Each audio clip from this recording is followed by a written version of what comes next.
잘 들리시나요, 여러분? 안녕하세요. 네, 반갑습니다. 네, 저희 로그인 투어 올해 이제 12월 마지막 투어고요. 저 연희동 아침에 돌았고 이제 마지막 세 번째 3부 시간이고요. 다시 온라인으로 뵙겠습니다. 저는 건축기획사 프로젝트 데이를 운영하고 있는 심영규입니다. 반갑습니다. 네, 여러분 이제 온라인으로 또 보실 텐데 오늘은 또 특이하게 연희동 투어와 함께 또 모종린 교수님 같이 모셨거든요. 그래서 이후에 저희 짧은 투어와 북토크 시간 같이 갖도록 하겠습니다. 일단 로그인 투어는 저희가 로컬 인사이트 투어를 줄여서 로그인 투어로 줄인 거고요. 이제 올해 초에 성수동을 시작으로 해서 저희가 뭐 부산의 영도라든지 뭐 제주도, 탑동, 사계리, 또 동주 다양한 지역들을 저희가 둘러봤습니다. 네, 잘 들리시나요? 네. 그래서 저희가 오전에는 저희가 마지막 투어로 이제 연희동을 1, 2, 3부로 나눠서 좀 특색 있게 만들어 보는 투어를 했고요. 1부에는 저희가 이제 우대성 건축가를 모시고서 이제 건축 연희동의 이제 어떤 지역적 특색이나 골목에 대해서 저희가 다니면서 봤고, 2부는 저희가 오프라인으로 했었죠. 그래서 유국면 대표님 모시고서 카페 연희동 카페 둘러봤었고, 오늘 하이라이트 마지막으로 모종린 교수님 모시고서 연희 라이프 스타일을 걷다라는 제목으로 저희 투어와 함께 또 이제 북토크 갖도록 하겠습니다. 네, 그러면은 제 옆에 모종린 교수님 나와 계시거든요. 제가 소개해 드릴 테니까 큰 박수로 환영 부탁드리겠습니다. 네, 말씀하시면 됩니다, 교수님. 안녕하세요. 네. 반갑습니다. 정말 제가 자격이 있는지 모르겠는데 앞으로 1시간 동안 연희동 투어를 제가 안내해 드리겠습니다. 예, 반갑습니다. 네. 그럼 이제 본격적으로 저희 내려가서 일단 정음철, 여기 저희가 지금 정음철물 나와 있거든요. 그 정음철물 간단히 보시고 옆에 또 사러가 마트 구경하시겠습니다. 그러면 저희가 온오프라인 공동 하이브리드로 하고 있다 보니까요, 같이 지금 투어 참여하신 분들이 계세요. 그래서 일단은 온라인과 오프라인으로 같이 참여하고 계시다는 거 말씀드리겠습니다. 일단 교수님 내려가시죠. 네. 채팅창에 말씀이 잘 안 들리시거나 볼륨이 잘 안 맞으시면은 이렇게 남겨주시면 저희가 그 현장에서 좀 다양한 이슈가 있을 수 있으니까요. 그렇게 채팅창으로 뭐 잘 안 들리시거나 끊기면은 말씀 부탁드리겠습니다. 네. 지나갈게요. 지나갈게요. 저희가 이제 정음철물 2층에 있다가요, 정음철물 1층 내려가는 길이고요.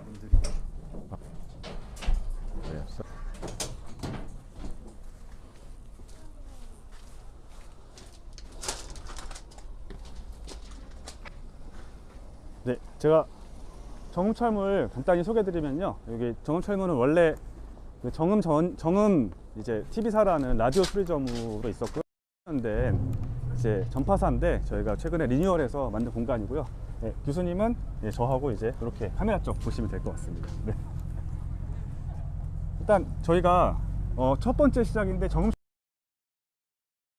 어떻게 보면은 상심 상권 중에 하나잖아요. 네네. 그래서 여기 이제 저희가 30년 된 전파사를 리뉴얼해서 만든 편집샵이 있고요. 지금 마침 어제부터 겨울의 감각이라는 이제 약간 강원도 로컬 주제로 팝업을 하고 있거든요. 그래서 어제 오픈했습니다. 네. 한번 같이 들어보시죠. 왜요? 뭐 해산물 뒷구러 온 거예요? 네, 맞습니다. 안녕하세요. 네.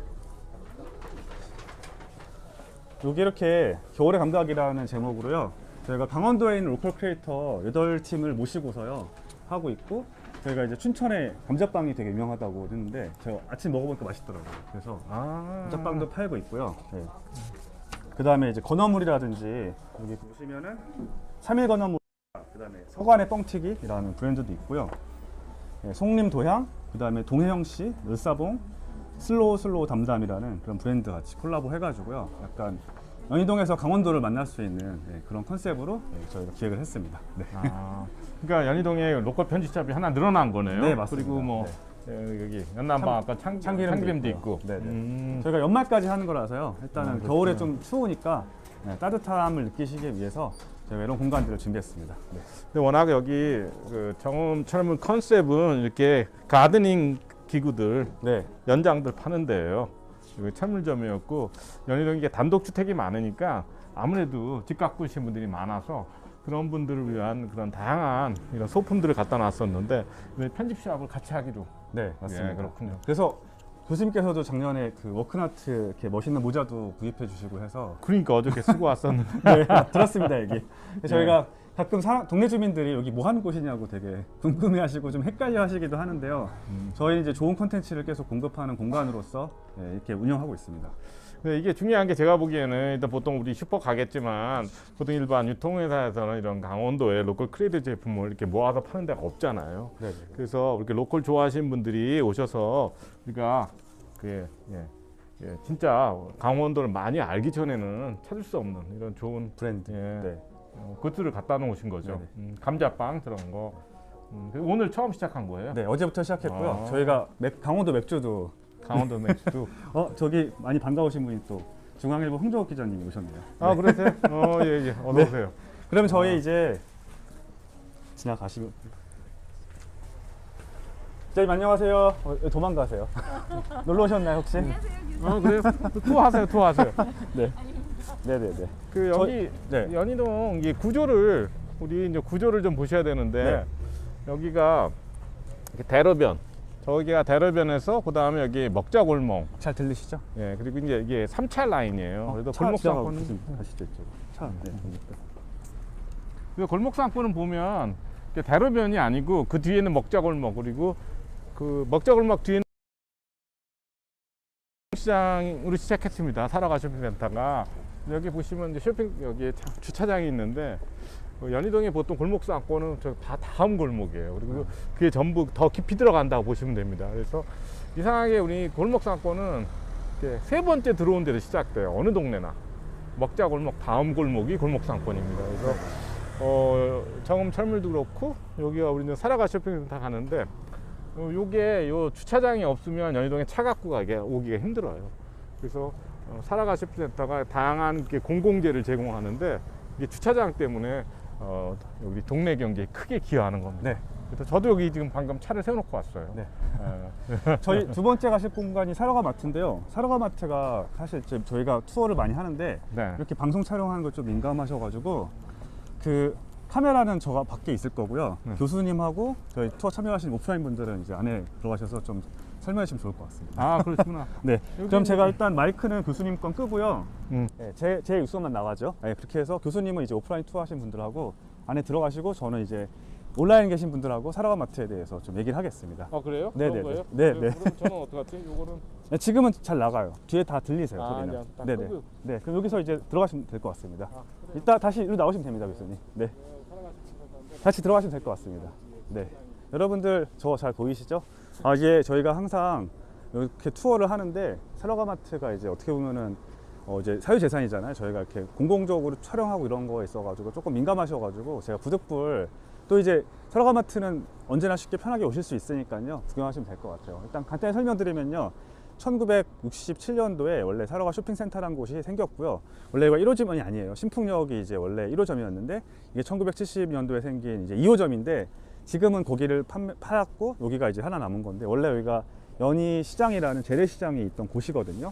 그 재래시장이 있던 곳인데 그러다 보니까 이제 용적률이 100%인 건물이에요. 그래서 위에서 보시면은 예전 재래시장이 건물이 두 개가 있고 가운데가 골목이 있는 그런 구조인데 여기는 골목을 덮어가지고 단층짜리 슈퍼마켓과 다양한 이제 브랜드를 안에 넣었고요. 여기 한번 보시면은 이렇게 저희가 지금 사러가 쇼핑센터의 후문에 있거든요. 그럼 여기 이제 다양한 브랜드들이 있고 여기 피터팬이라는 연희동에 이제 1978년도에 생긴 빵집이 있고요. 여기가 슈퍼마켓인데 저희가 뭐 슈퍼마켓을 굳이 보여드린 이유가 이제 국내에서 처음 생긴 현대화된 슈퍼마켓 1호점이 이제 사러가 쇼핑센터고요. 그러다 보니까 거의 50년 가까이 역사가 됐어요. 그래서 이 사러가 쇼핑센터는 별명이 하나 있는데 연희동의 부엌이라는 별명을 가지고 있을 만큼 물론 이제 뭐 슈퍼마켓이 여기만 있는 건 아니고요. 요 앞에도 하나 더 있는데 저희가 보통 슈퍼마켓 생각할 때 뭐 홈플러스라든지 뭐 그런 이마트 같은 거 생각하시잖아요. 근데 연희동에는 이제 가까운 데가 없어요. 합정이나 나가야지 그런 홈플러스가 있는데 그만큼 여기가 50년 동안 오래되면서 다양한 특징을 가지고 있어요. 일단은 연희동에 이제 외국인들이 되게 많이 사셨기 때문에 외국인의 라이프 스타일에 맞는 다양한 식자재들, 그다음에 향신료들, 재료들이 있고요. 여기 뭐 신선한 허브라든지 그런, 그다음에 이제 자체 큐레이션이 잘 돼 있어서 유기농 농산품, 그 다음에 이제 과일이라든지 그런 다양한 식료품들을 만날 수 있는 그런 곳이고, 또 이제 그러니까 이제 다품종 소량이 되게 특징이에요. 그래서 50년 동안 이 지역에서 계속 있으면서 이 지역이 어떤 시기에 어떤 제품들이 필요하고 이 지역 사람들이 원하고 찾는 것들이 잘 큐레이션된 그런 현악기시다 보니까 아마 이제 다양하게 많이 물건을 갖다 놓지 않아도 다품종 소량으로도 가능하고, 저희가 이제 노종희 교수님 말씀하시는 동네 대기업의 이제 대표적인 회사이고요. 직원은 한 30명인데 매출 한 300 정도 나오는 되게 큰 곳이라고 합니다. 그래서 연희동에서 굉장히 사랑을 받고 있는 곳이고요. 네. 그리고 여기에 그런 이제 세 가지 이유, 이제 큐레이션, 그다음에 유기농, 그다음에 직거래, 이런 시스템으로 인해서 동네 사람들이 굉장히 사랑하시고 외부에서도 많이 해요. 그리고 재밌는 게 여기 승현이네 1호네 한아름 인솔방 LA전자 해가지고 여기가 다 이제 약간 남대문 수입상가처럼 그런 편집샵으로 돼 있어서 남대문 수입상가에 살 수 있는 그런 다양한 해외 제품들도 구매할 수 있는 샵인샵 개념으로 돼 있어서, 이쪽은 이제 시장 같고 이쪽은 또 슈퍼마켓인 두 가지가 하이브리드 돼 있다고 보시면 될 것 같아요. 그래서 오늘 주제인 이제 라이프 스타일과 연희동에 대해서, 연희동이 이제 단독주택 라이프 스타일인데 단독주택 라이프 스타일 어떤 라이프 스타일이고 거기에 맞게 또 어떤 매장들이 있는지를 또 자세히 들으시면 될 것 같습니다. 자, 그러면은 제가 이제 모종린 교수님과 다시 도킹하러 다시 들어가서 이렇게 통과하겠습니다. 근데 제가 이렇게 돌아가야 될 것 같아요, 이쪽으로. 네. 일로 나오시나요? 그럼 잠시 여기서 교수님 나오시길 좀 기다리겠습니다. 기다리겠습니다. 잠시 혹시 음악 틀어줄 수 있나요? 대기실.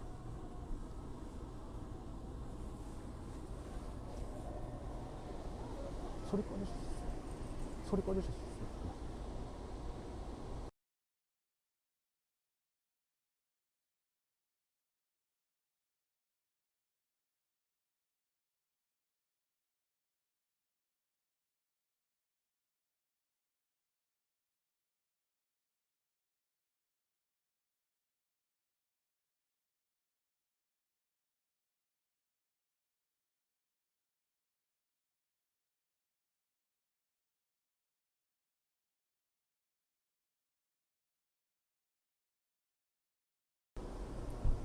네, 저희가 정문에서 만나기로 했으니까요.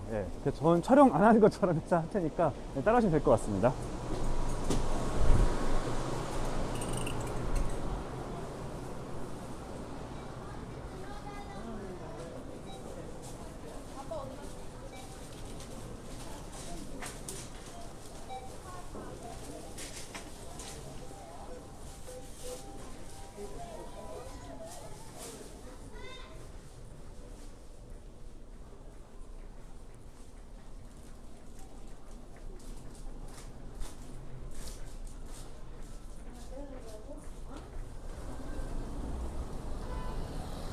네, 구경을 잘 하셨나요? 네.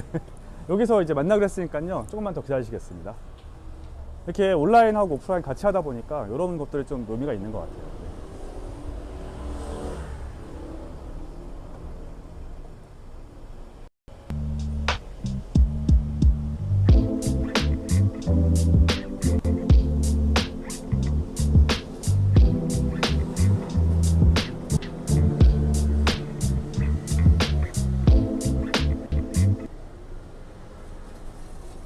예, 네.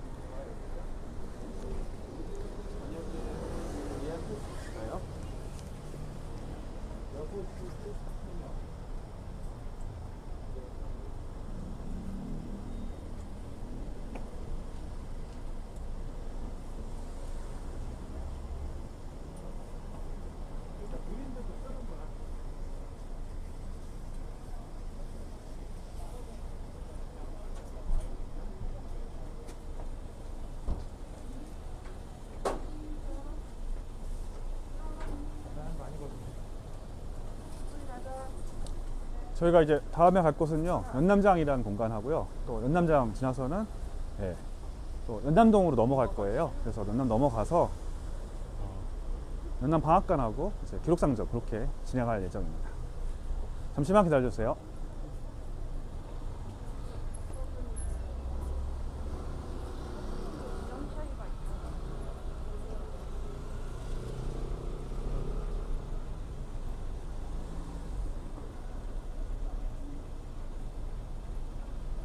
혹시 잠깐 음악 틀어주실 수 있나요? 그리고 그 거리를 좀 보여주시면 좋을 것 같아요.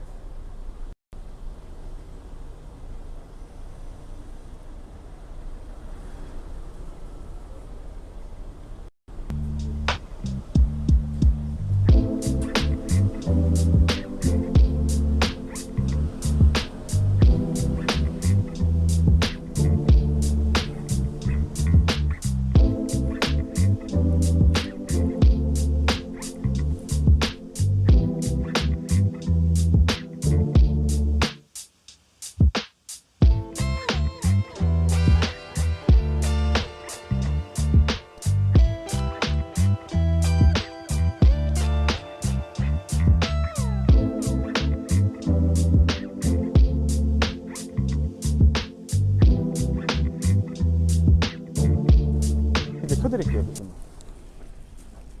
네, 켰습니다. 이렇게 사라가 쇼핑센터를 구경하고 네, 여기 이제 카메라 보시면 될 것 같아요. 이제 연희동 이제 먹자 골목으로 나온 거예요. 네네네. 연희동 먼저 먹자 카메라가 골목. 먼저 가시죠. 네, 일로 가시면 될 것 같습니다. 네. 그래서 연희동 먹자 골목으로 나왔는데 네, 여기 카메라 보시면서 네. 가시죠, 교수님. 그 제가 많이 돌아다녀 봤는데 네. 전국에도 이렇게 동네 마켓 중심으로 네. 그 상인들이나 네. 주민들이 사는 동네가 그렇지 많지 않아요. 네. 그래서 거의 연희동이 유일한 거 아닌가 지금 네. 그렇게 생각해요. 그래서 네. 여기 중심으로도 알다시피 상권이 다 모여 있잖아요. 맞아요. 한쪽에 있죠. 네. 그리고 상인들도 사라가 채소 쓴다는 걸 굉장히 자부심을 갖고 있어요. 네네네. 좋은 재료 쓴다고. 네네네. 그래서 이런 그 동네 문화가 남은 게 여기가 매력적이지 않나 네. 생각하고요. 그래서 여기가 이제 먹자골목인데 아시다시피 여기 먹자골목이 어떤 거가 제일 많아요? 여기 이제 연희 칼국수가 유명하고요. 네, 여기 노포들. 이제, 네, 그 다음에 밀가루, 그러니까 중국집이라든지 그런 밀가루 기반의 빵집이라든지 이런 게 많은 게 여기 아마 외국인들이 좀 많이 살고 있어서 영향도 있을 것 같다는 생각도 했습니다. 그러니까 뭐 그 여기 보면 아무래도 외국인 학교도 있고 네. 화교학교가 있으니까 네네네. 외국인들이 많이 살고 중국 사람들이 많이 살아서 네. 작은 차이나타운. 네. 여기 한 15개 정도 중식당이 있어요. 네네네. 그래서 이제 유명한 식당이 먹자골목에 있는 거죠. 그래서 여기가 굉장히 그 다문화가 강한 네. 지역인 거죠. 네. 뭐 서울에 그런 데 많지만 이태원이 외국 사람들이 많이 모여 있다고 하지만 실질적으로 가정을 가진 외국인은 연희동에도 많은 거죠. 네네. 그래서 그 사람들을 위한 그 슈퍼마켓에서 여기 보면 외국 식자재가 많아요. 네. 교수님도 연희동에서 오래 사셨죠? 연희동에서 네. 어렸을 때? 아, 그러니까 총 오래 사셨죠, 교수님도. 그렇죠. 뭐 네. 네, 미국에서 와서는 여기서 계속 살았죠. 네네네. 교수님이 생각하시기에 연희동이 이제 뭐 좋은 장점들, 뭐 아니면 이제 이따가 얘기할 텐데 연희동 라이프 스타일이라고 하면 뭐가 있을까요? 그러니까 여기는 그냥 하나의 그 뭐 직주락 센터라고 하나? 네네네. 그러니까 저는 연대 교수니까 아무래도 여기 네. 일하고 네. 즐기고 네. 살고 네. 저한테는 100% 연희동을 벗어날 필요가 없는 동네. 네. 그러니까 직주락이 잘 갖춰진 뭐 이런 동네가 서울에 많이 늘어나는 거죠. 네네네. 그리고 아무래도 단독주택 지역이다 보니까 아파트 지역이랑 다른 문화가 있는 거죠. 아까 네. 정음철물도 그렇고 사라가도 그렇고 네. 오늘 방문할 이런 공간들이 네. 기본적으로 단독주택 기반인 거예요. 네네네. 그래서 연희동의 특색이 거기에 있지 않나 생각하는 거죠. 네네. 단독주택 라이프 스타일. 그렇죠. 단독주택 라이프 스타일인데 예전에는 그게 대중적이었는데 지금은 사실 아파트도 많이 사니까 단독주택 라이프 스타일이 좀 그게 이제 어떻게 흔해진 보면 것 같아요. 좀. 그 하나의 그 독특한 문화가 된 거죠. 네네. 다른 데는 없으니까. 네.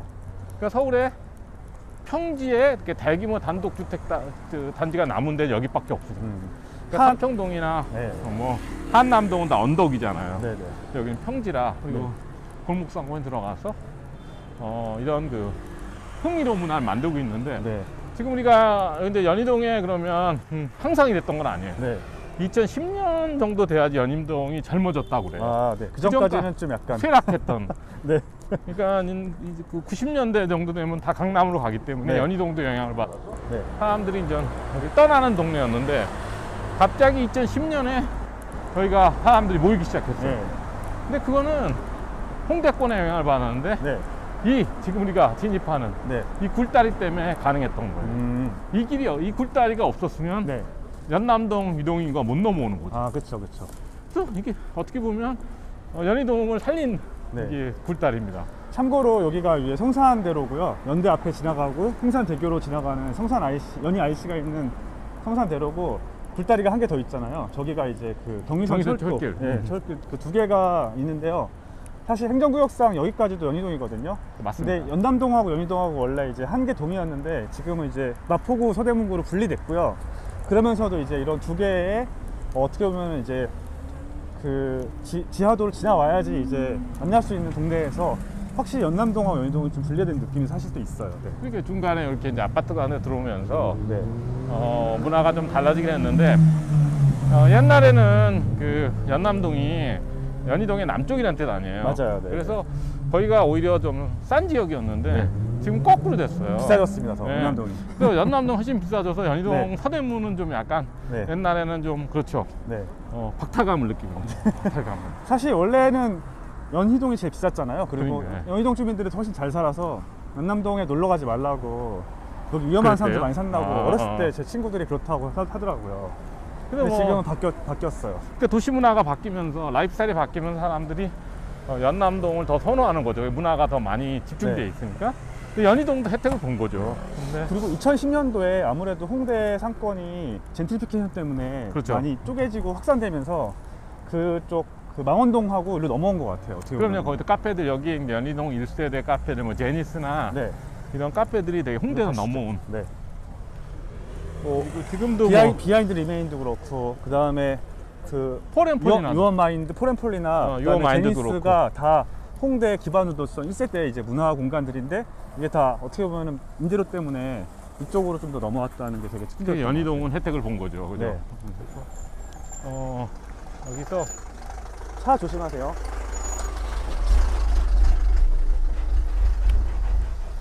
그러니까 여기가 완전 그 지금 아파트가 들어갔지만 옛날에는 여기가 아무래도 공업사들 이런 네. 뭐 택시 회사, 네. 유리공장 네. 있던 이 동네에서는 산업지역이었던 것 같아요. 네네네. 그래서 지금 연남장을 가는데 연남장이 옛날에 뭐였다고 했죠? 유리공장이었습니다. 유리공장. 네. 차 조심하시고요, 그분이. 그 뒤에 택시 회사가 소유하고 있는 건물이고요. 전체 그렇구나. 면적 다 합치면 한 500평 정도 된다고 해요. 그래서 여기는 이제 3층짜리인데 원래 이제 유리공장이다 보니까 1층이 높아서 층고가 한 6m 정도 되고요. 네, 2, 3층은 이제 공유 오피스, 저층엔 전시 공간, 1층엔 F&B 그렇게 세 가지 프로로 구성되어 있습니다. 그러니까 우리가 보통 얘기하는 복합문화 공간. 네. 그러니까 여기 처음 와봐요, 연남장. 여기가 여기가 지리적으로는 연희동인데 연남장이라고 부르는데 연남동이 더 비싸져가지고요. 여기 행정구역상은 연희동인데 이름을 이제 연남동을 가져온 거죠. 마찬가지로 CGV도 거기 이제 연남점이라고 생겼거든요. 거기 원래 행정구역상 서교동인데, 동교동인데 그렇게 더 유명한 이름을 따라가는 그런 재미있는 현상이 있는 것 같아요. 여기가 그 연희동, 연남동이 가장 어떻게 보면 랜드마크가 됐어요. 이게 몇 년 됐죠? 연남장이요? 연남장. 3년 정도 됐습니다. 그런데 3년. 네. 지금 여기가 보시면 알겠지만 이게 여관이었나 보다. 여기 원래 유리공장이었어요. 장은 이제 여관할 때 장이 아니고요. 마당장 짰어서 여기가 이제 일종의 그 동네 극장이라고 생각하시면 돼요. 그래서 여기 다양한 전시라든지 행사 같은 거 할 수 있는 마당이라고 생각하시면 되고요. 그렇죠. 연희동, 연남동에는 이런 좀 이게 면적이 안에 실내가 한 100평 되거든요.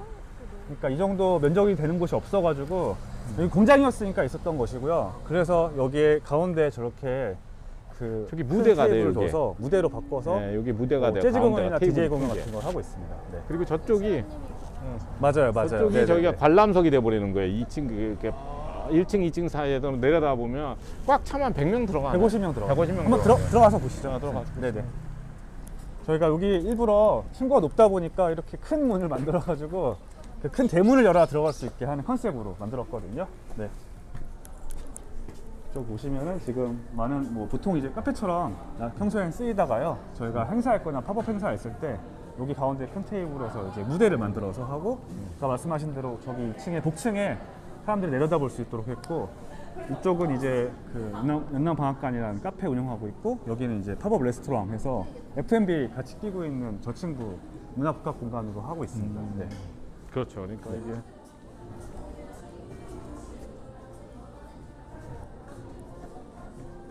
그러니까 보통 여기를 보고 공연이나 행사를 해요. 저기다가 네네, 이렇게 네네. 플래카드 걸고 빔이 이게, 내려오죠. 무대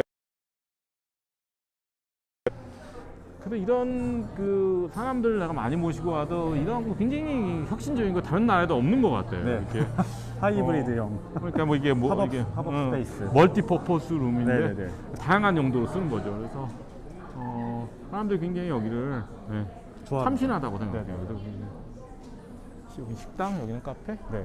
그리고 위에는 이제 공유 오피스를 쓰다가요. 지금은 어반플레이 사무실로 해서 한 50명 정도 사무 공간으로 2, 3층을 사용하고 있습니다.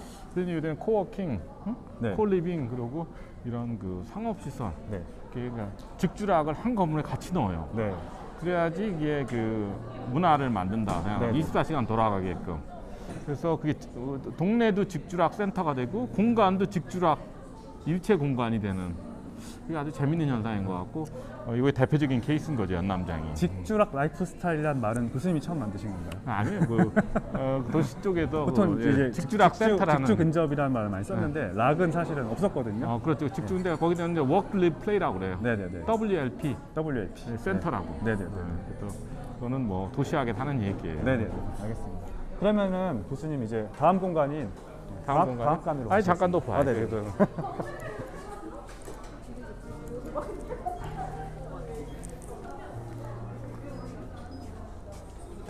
안녕하세요. 자, 여기가 완전 그 아까 정음 철물에서도 봐야 되는데 여기가 어반이 시작이 아는 동네 맞습니다. 동네 잡주 시작했잖아요. 여기 아는 동네 아는 연남이 이루어졌습니다.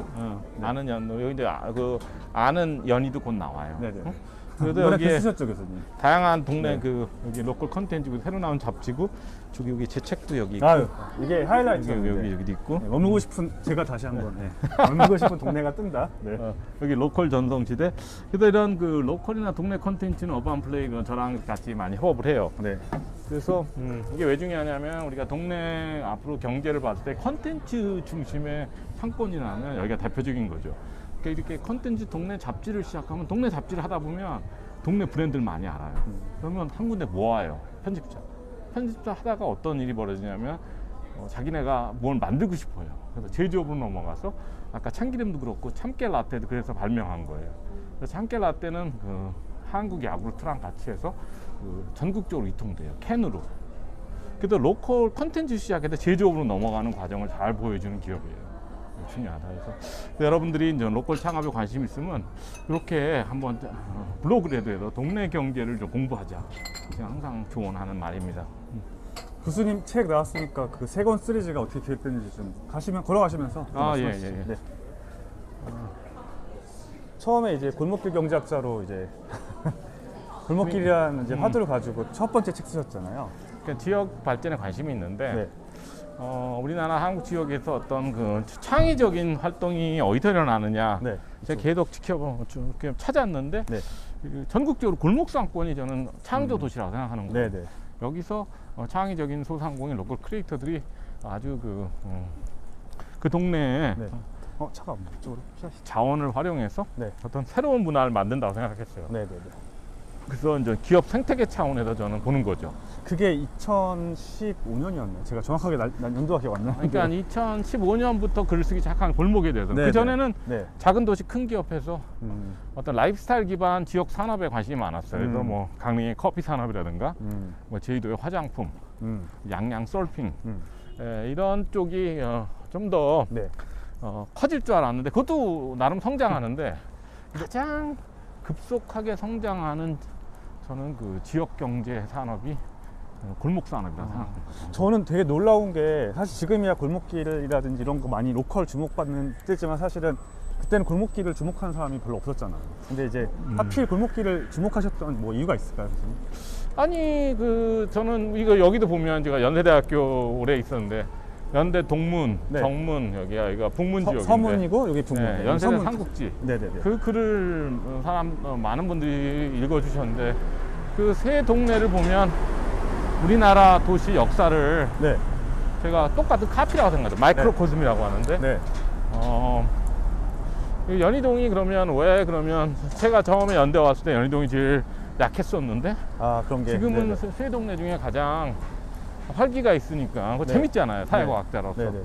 그러면서 제가 이제 아. 자세히 들여다보기 시작한 그러면 거죠. 골목길을 발견하신 이유도 연희동 때문에 발견하셨다는 거죠, 맨 처음에. 네. 그렇죠. 여기 홍대 현상이 굉장히 네. 신기한 거죠. 네네네. 서계동에서 시작했는데 맞아요. 마포구 전체를 삼켰다고 표현하고, 맞아요. 네. 그다음에 연희동 넘어오면서 네. 지금 남가자동 뭐 네. 이렇게 다 확산되니까. 그러니까 원래 인디 문화로 대표된 거고 이제 아티스트니까 거기 이제 홍대 미대가 강하다 보니까 그렇죠. 예술가들이 많고 그것도 음악 하시는 분들이 많아서 인디 씬으로 대표되는 것도 어쨌든 이 문화를 형성했는데 제가 그래서 이제 교수님이 두 번째가 라이프 스타일에 집중하신 거잖아요. 네네. 그 라이프 스타일이라는 게 사실 저도 뭐 들어는 봤는데 사실 한국에서는 크게 이제 주목받지 않았던 분야고 근데 그런 라이프 스타일 유형화 만들어서 어떤 라이프 스타일이 도시에 얼마나 차지하고 있냐에 따라서 그것들을 진단하셨던 걸 굉장히 인상 깊었거든요.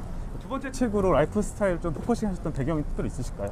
그러니까 저는 그 지금 현재 그 골목길이나 한국 지역에서 벌어진 일이 근본적인 원인을 어디서 찾느냐 했을 때 라이프 스타일의 변화라고 봤거든요. 네네네. 근데 사람들은 한국에서는 아직까지도 라이프 스타일 그냥 트렌드 뭐 테이스트 트렌드라고만 생각하지 이게 일과 산업을 통합하는 어떤 세계관이라고 생각 안 하잖아. 아, 그렇죠. 라이프 스타일 세계관으로 본 것도 지금은 라이프 스타일이라는 말이 너무 유행하듯이 많이 나오는데 그 책이 나올 때만 해도 라이프 스타일 그냥 트렌드 정도 같은 말이었지 세계관까지는 아니었거든요. 근데 그렇죠. 그 라이프 스타일을 세계관으로 끌어올리신 게 저는 되게 인상 깊었던 것 같아요. 뭐 저만 저만 그런 게 아니고 여러 네. 사람이 그렇게 생각을 했는데 네. 그랬을 때 이제 홍대 문화하고 이제 강남 문화가 우리나라를 대표하는 라이프 스타일인 거죠. 그래서 참고로 여기는 연남동이에요. 아까랑 분위기가 되게 달라졌죠. 아까는 이제 조용한 2층 양옥집 주택지. 있다면 여기는 이제 빌라촌이고 굉장히 사업화된 곳이고요. 이쪽으로 해서 좀 조용한 데로 가실까요? 저희 이 안쪽 골목으로 해서 그 연남동의 시작은 저기 교수님, 네, 이쪽 이렇게 해서 그러면 시장은 아예 기능을 잘 안 하고 아니면 일로 가실까요? 연남동이가 죄송합니다. 아까 연희동도 마찬가지지만 하나의 상권이 아니에요. 연남동은 최소한 15개 상권이 있는데 이 지역이 동진시장이라고 부르고 네네.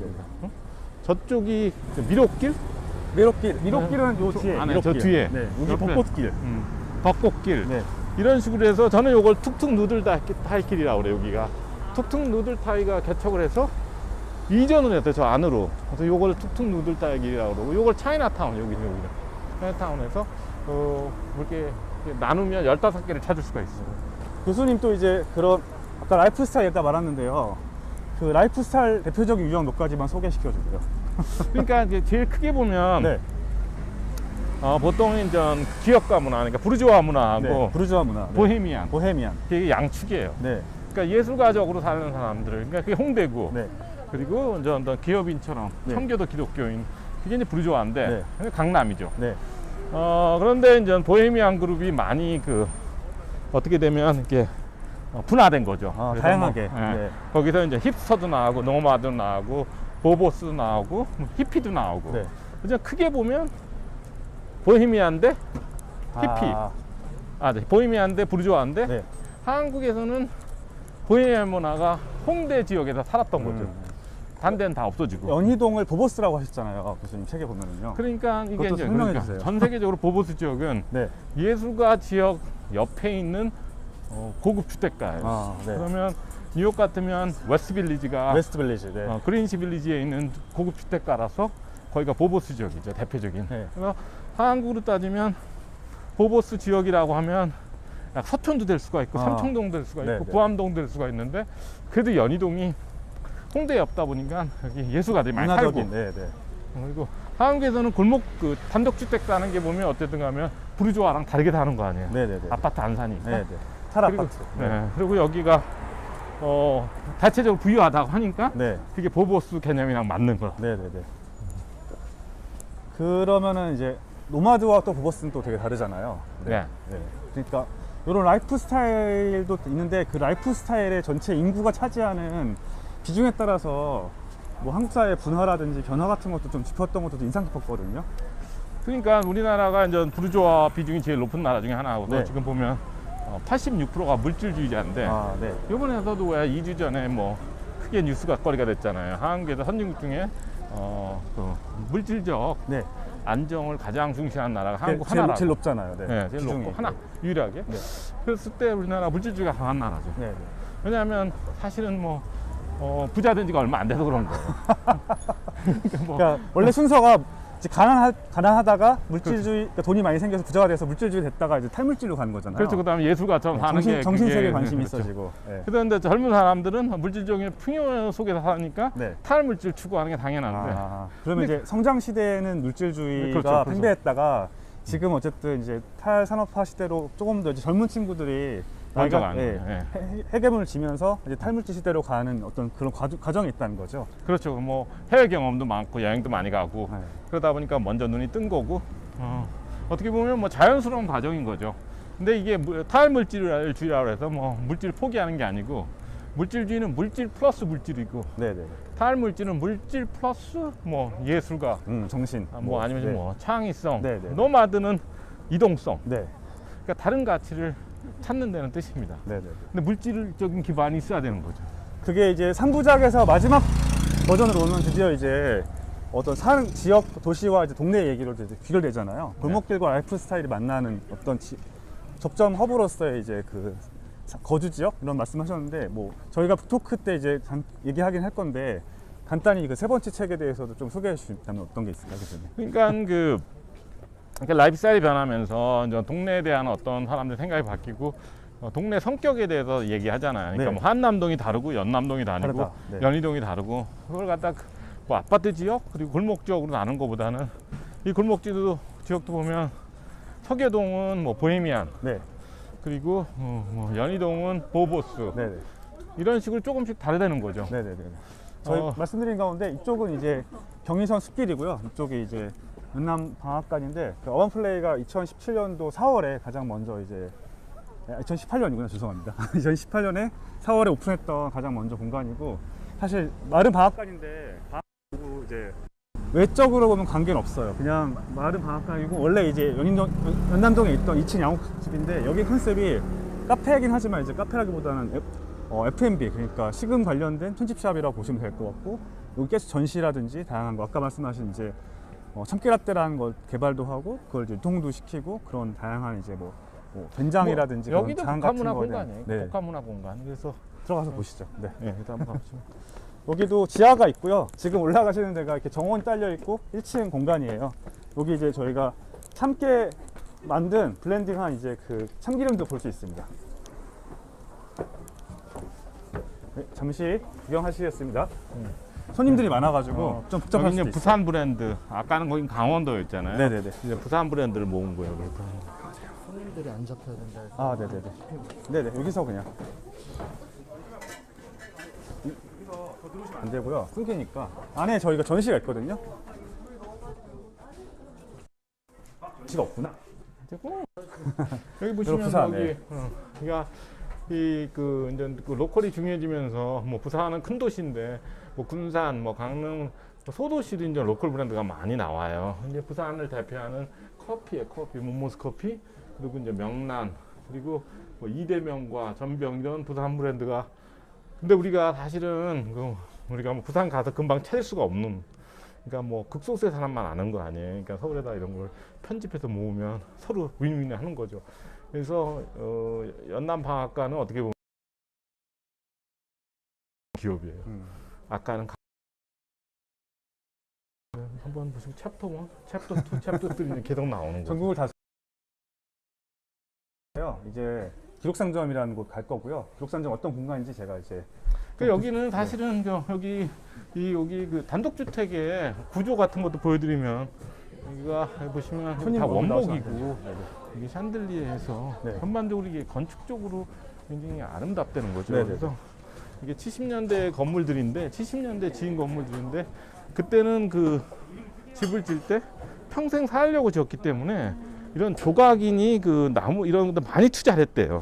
저는 지금은 그거를 우리- 이제 핸드크래프트십이라고 보는데 그때는 이제 기술이 발달 안 하니까 다 손으로 직접 목수들이 만들었잖아요. 돈 주고. 근데 지금 더 웃긴 게 기술이 발달했는데 똑같은 거 만들려면 더 돈이 많이 든다는 거예요. 왜냐면 그런 기술 가진 사람들 없다 보니까. 그래서 이런 게 되게 유니크해진 시대에 50년 전께 사람 손때 묻은 게 남아있다 보니까 그걸 사람들이 더 좋아하는 것 같아요. 젊은 친구들이. 그런 거죠. 그러니까 네. 그죠?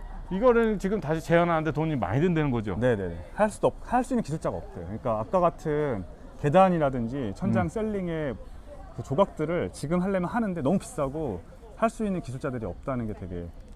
그러니까 이건 여기서 있는 괴산인 거 충북 괴산인 거죠? 네, 맞습니다. 아, 괴산에 뭐가 있을까? 뭐 자연 드림, 아 심층수. 혹시 간단히 소개 좀 해주시겠어요? 대표님 저 함께라는 집에 있던 아. 이재선 매니저 아, 네. 창업해가지고 나보고 아, 진짜요? 아, 그래요. 아, 오랜만에. 매니저님 안녕하세요. 수염을 기르셔서. 예. 어? 저기 원래 원래 여기 네. 서울 네. 무슨 재단이었죠? 함께라는 재단. 네, 네, 네. 음. 이재선 매니저님 창업하셨다는 게. 네, 창업. 여기서 뵈서 반갑습니다. 동네 살면 다 역시 만나게 돼 있습니다. 네. 아, 그래서 이거 한다고 그랬구나. 아, 언제 축하드려요. 이거 오픈했어요?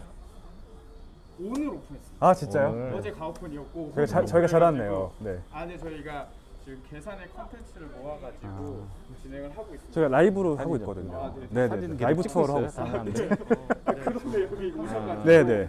계산 설명을 제가 한번 아, 드릴 네. 수 그러면은 제가 마이크를 넘겨드릴 테니까 잠깐만요.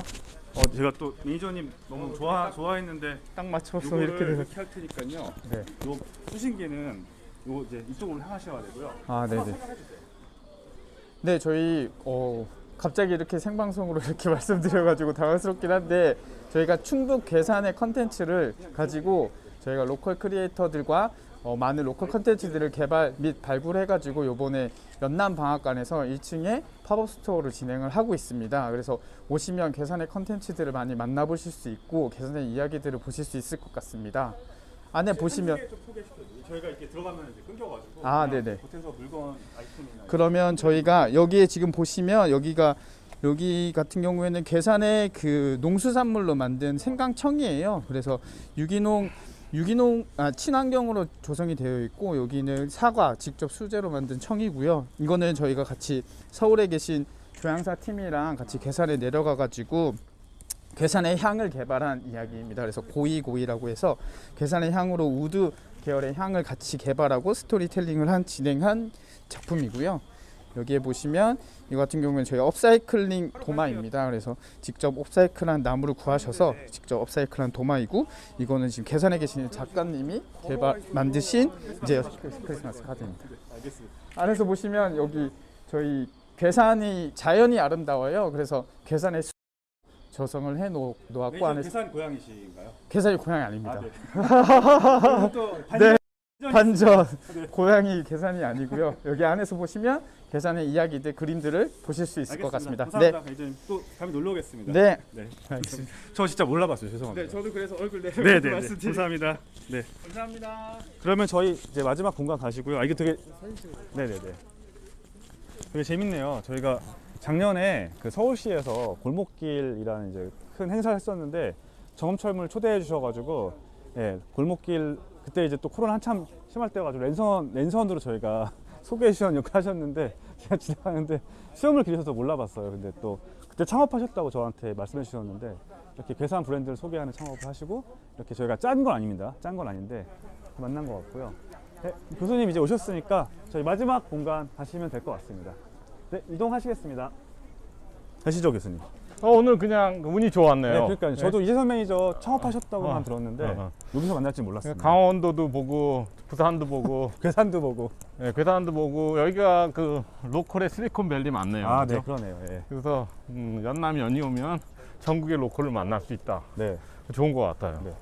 그 이제 기록상점이라는 공간은 또 마찬가지로 그냥 2층 보통 양옥집이었는데요. 네. 저희가 이제 창작자를 위한 다양한 공간들을 이제 만들다 보니까 창작이라는 게 꼭 브랜드를 만드는 사람도 있지만 작가들도 있잖아요. 네네. 자기 스토리를 발굴하고 아니면 다른 사람의 스토리를 통해서 이야기를 풀어주는 게 또 되게 중요한 창작이라고 생각하는데요. 사실 이제 저도 출판업에나 이제 그쪽에 오래 있었지만은 되게 이게 출판업이 힘들잖아요. 책을 만든다는 일이요. 그런 차원에서 사실은 기록 상점, 그러니까 기록을 판다는 개념으로 저희가 이제 그러면 브랜딩을 했던 것 아까 같아요. 첫 번째 이우연 그분도 여기 발굴한 작가예요. 어느 이후연 작가님 누구시죠? 제가 잘 몰라가지고요. 아까 저 로그인 1차 하신 분이 책 쓰신 분이 우리 투어 저기 그 우대성 소장님. 건축가 우대성 소장님. 그분은 아. 건축가. 저쪽 그 가라지 가게. 아니요, 그분 말고요. 또 이제 우대성 소장님이라고 이제 오퍼스라는 사무실 운영하시면서 성당 건축 이런 거 많이 하시는데 영희동에 사신 지 5년 되셨고요.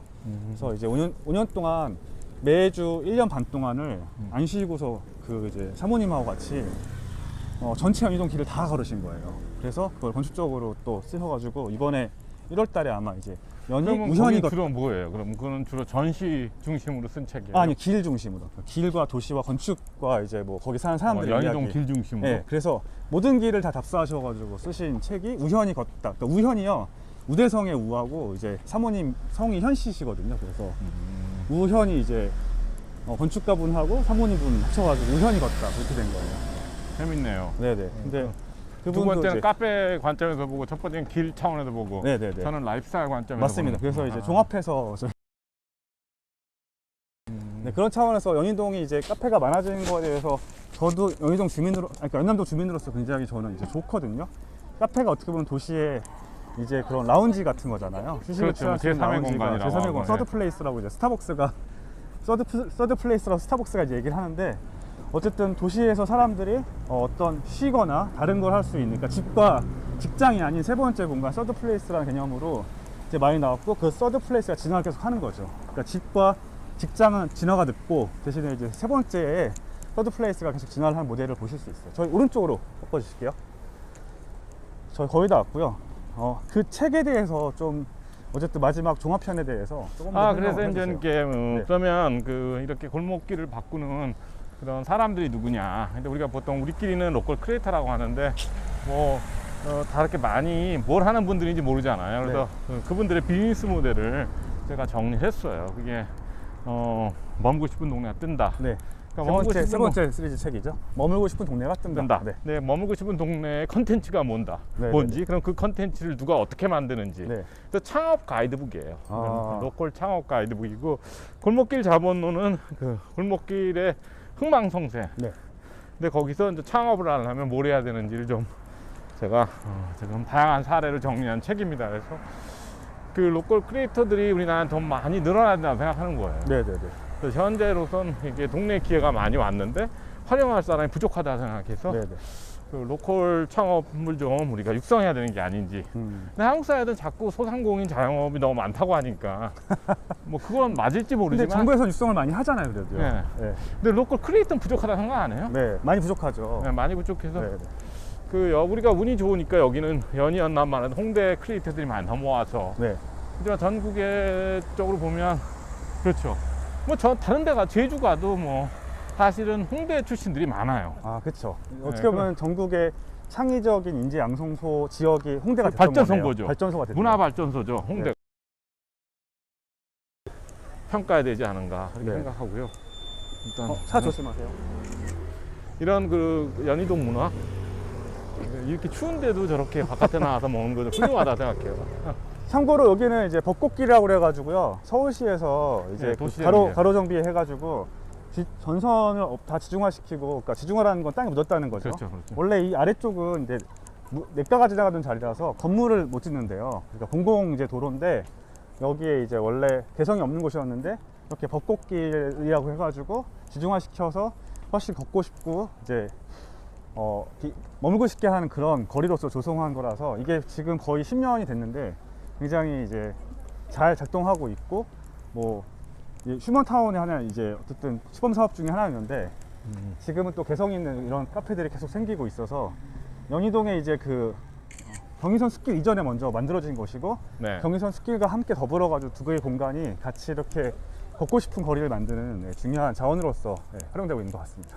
그러니까 이게 결국에는 길인 거죠. 그러니까 네네. 아까 첫 번째 가이드가 그분이 길을 주목하는 게 맞아요. 네네네. 그러니까 걷고 싶은 길을 많이 만들면 동네를 발전하게 되는 거예요. 네네네. 그래서 딴 거 하지 말고 길을 닦으라, 제가 항상 얘기를 하는데 대표적인 사례가 여기인 거죠. 네. 벚꽃길, 그리고 아까 경의선 굴다리. 숲길, 네, 굴다리 이렇게. 네. 전반적으로 보행 환경이 좋은 거죠. 여기는. 네네네. 우리 지금 걸어 다니지만 물론 가끔 차가 지나가지만 네. 이렇게 마음 놓고 걸을 만한 데가 많지 않잖아요. 그쵸, 네. 서울에서. 전 개인적으로 집 앞이라 가지고요. 너무 좋습니다. 여기가. 네, 그러니까 뭐 그러네요. 그리고 이 추운 날씨에 이렇게 야외 의자에 앉아 있는 것도 보는 것도 신선하네요. 왜냐하면 이 정도 되면 나는 바깥에 안 앉을 줄 알았는데. 그쵸. 네. 근데 이제 코로나 때 답답하니까 그러니까. 요즘에 이제 바이오필리아라고 해서 사람은 원래 자연적이고 외부 환경을 좋아하는데 어쩔 수 없이 인공 환경에 둘러 있다 보니까 더 반작용으로서 이제 외부 환경을 이제 많이 찾는 것 같고요. 저희 대화하는 동안에 이제 기록상점 왔습니다. 여기 아까 말씀드린 대로 2층에 이제 양옥집인데 저희가 한 층을 늘려서 위에 루프탑 공간을 만들었고 이제 지하 1층인데 여기에 이제 상점이 이렇게 입점되어 있어서 여기 1층에는 다양한 문구라든지 이런 것들 팔고 있고요. 요건 2층에는 뭐예요? 요거는 요거 이제 원래 게스트하우스였는데 최근에 이제 약간 편집 디자인 샵으로 디자인 샵으로. 네, 원래 게스트하우스 바뀌었어요. 최근에. 게스트하우스. 네네네. 그래서 여기 1층에 조그만 이제 차집이 있고 그리고 이제 문구를 파는 곳과 그다음에 2층에 그런 일을 하는 사람들이 입점해 있는 공유 오피스로 같이 이렇게 묶여 있는 공간이 볼 수 있습니다. 네, 들어가시죠. 그러면은 저희 안녕하세요. 저희 마지막 그 3층 올라가셔가지고요. 북토크 네네. 이제 홍 대표님하고 하시면 될 것 같습니다. 네. 혹시 방송 끊기나요 지금? 잘 안 나오죠? 네.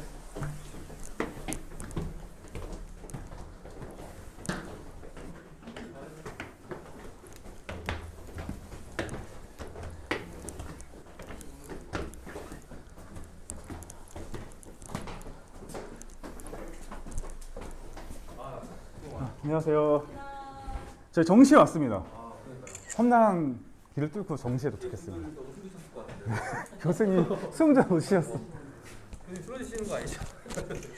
요거를 제가 드릴게요 마이크. 그거 그리고 한 잔씩 드시면 됩니다. 네. 요거를 이건 보이게 드셔야 되고. 먼저 마이크 꽂히면 되는데 요거 제가 들어드릴게요. 네, 그거 앞에 주시면 됩니다. 제 테이블에서 놔주시면 됩니다. 아 네. 제가 이제 마이크를 이쪽 앉으시면 됩니다. 네, 마이크를 이제 드렸습니다. 홍 대표님한테. 혹시 오다가 혹시 받는 거 봤습니다. 네. 제가 했죠. 충격적인 갑자기. 왜? 계산이요? 아, 회사. 저는 이재선 매니저가 거기 계신지 모르고서 근데 제가 딱 내렸는데 네, 말씀을 안 드렸네 생각해보니까. 네, 저는 알고 있었어요. 창업하신 줄 알았는데 거기서 사업하신 줄 몰랐어요. 그래도 동네에서는 착하게 살아야 될 것 같아요. 다 지나가다 많은 사람 많아서 나쁘게 살면 나중에 저도 아직 못 가봤어요. 네. 계산. 저희가 라이브 다 하면서 했으니까 또 보시면 돼요. 네. 일단 이게 어플레 호스트님 모셨습니다. 저희 2부 순서로 간단하게 소개해 주시고 독하겠습니다. 네. 저는 김현규였습니다.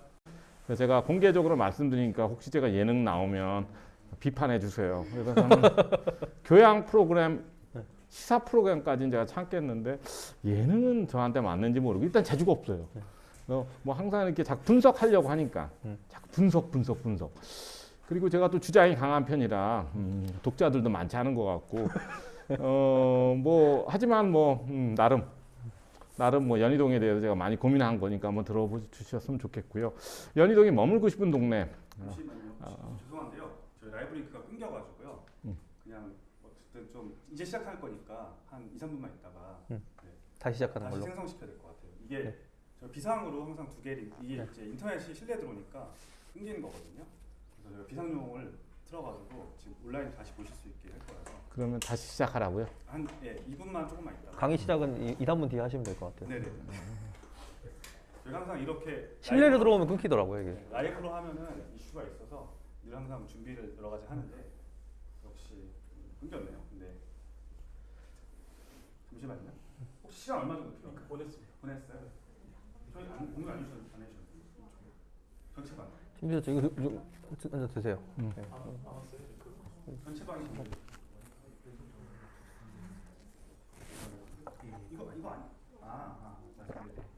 네. 저희가 문자 지금 보내고 문자를 보내야 되는 시간이 있어요. 그러면은 문자 어차피 이거 가면 문자 보실 거니까 그럼 시작하고 바로 할까요? 얼마 더 걸리죠? 문자 보내는데? 5분 안에 그러면은 문자 보내는 중에 바로 할까요? 좀 일단 오픈 될 때 같이 하시죠. 네, 지금 편하게 얘기하시다가 좀 잠깐 쉬셔야 될 거 다들 너무 힘드실 것 같아서.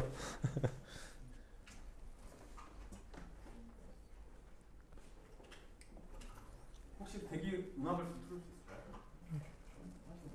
있을까요? 신배님은 오늘 세 차례 연남 연희동 세 차례 투어를 하셔가지고. 도전해봤습니다. 네. 다시는 안 하겠습니다. 힘드네요. 그래도 2부가 온라인이 아니어갖고 2부 때도 끝나고 나서 지령이 너무 많았어갖고 아 진짜? 제가 대충 끊고 왔습니다.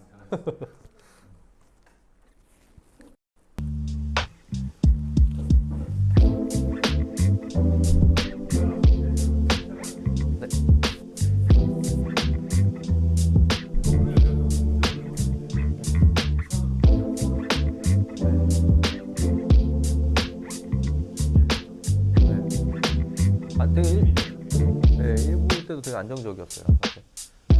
지방이 진짜 힘든 것 같아요. 지방은 다이나믹 했는데 실시간 중간 됐나요?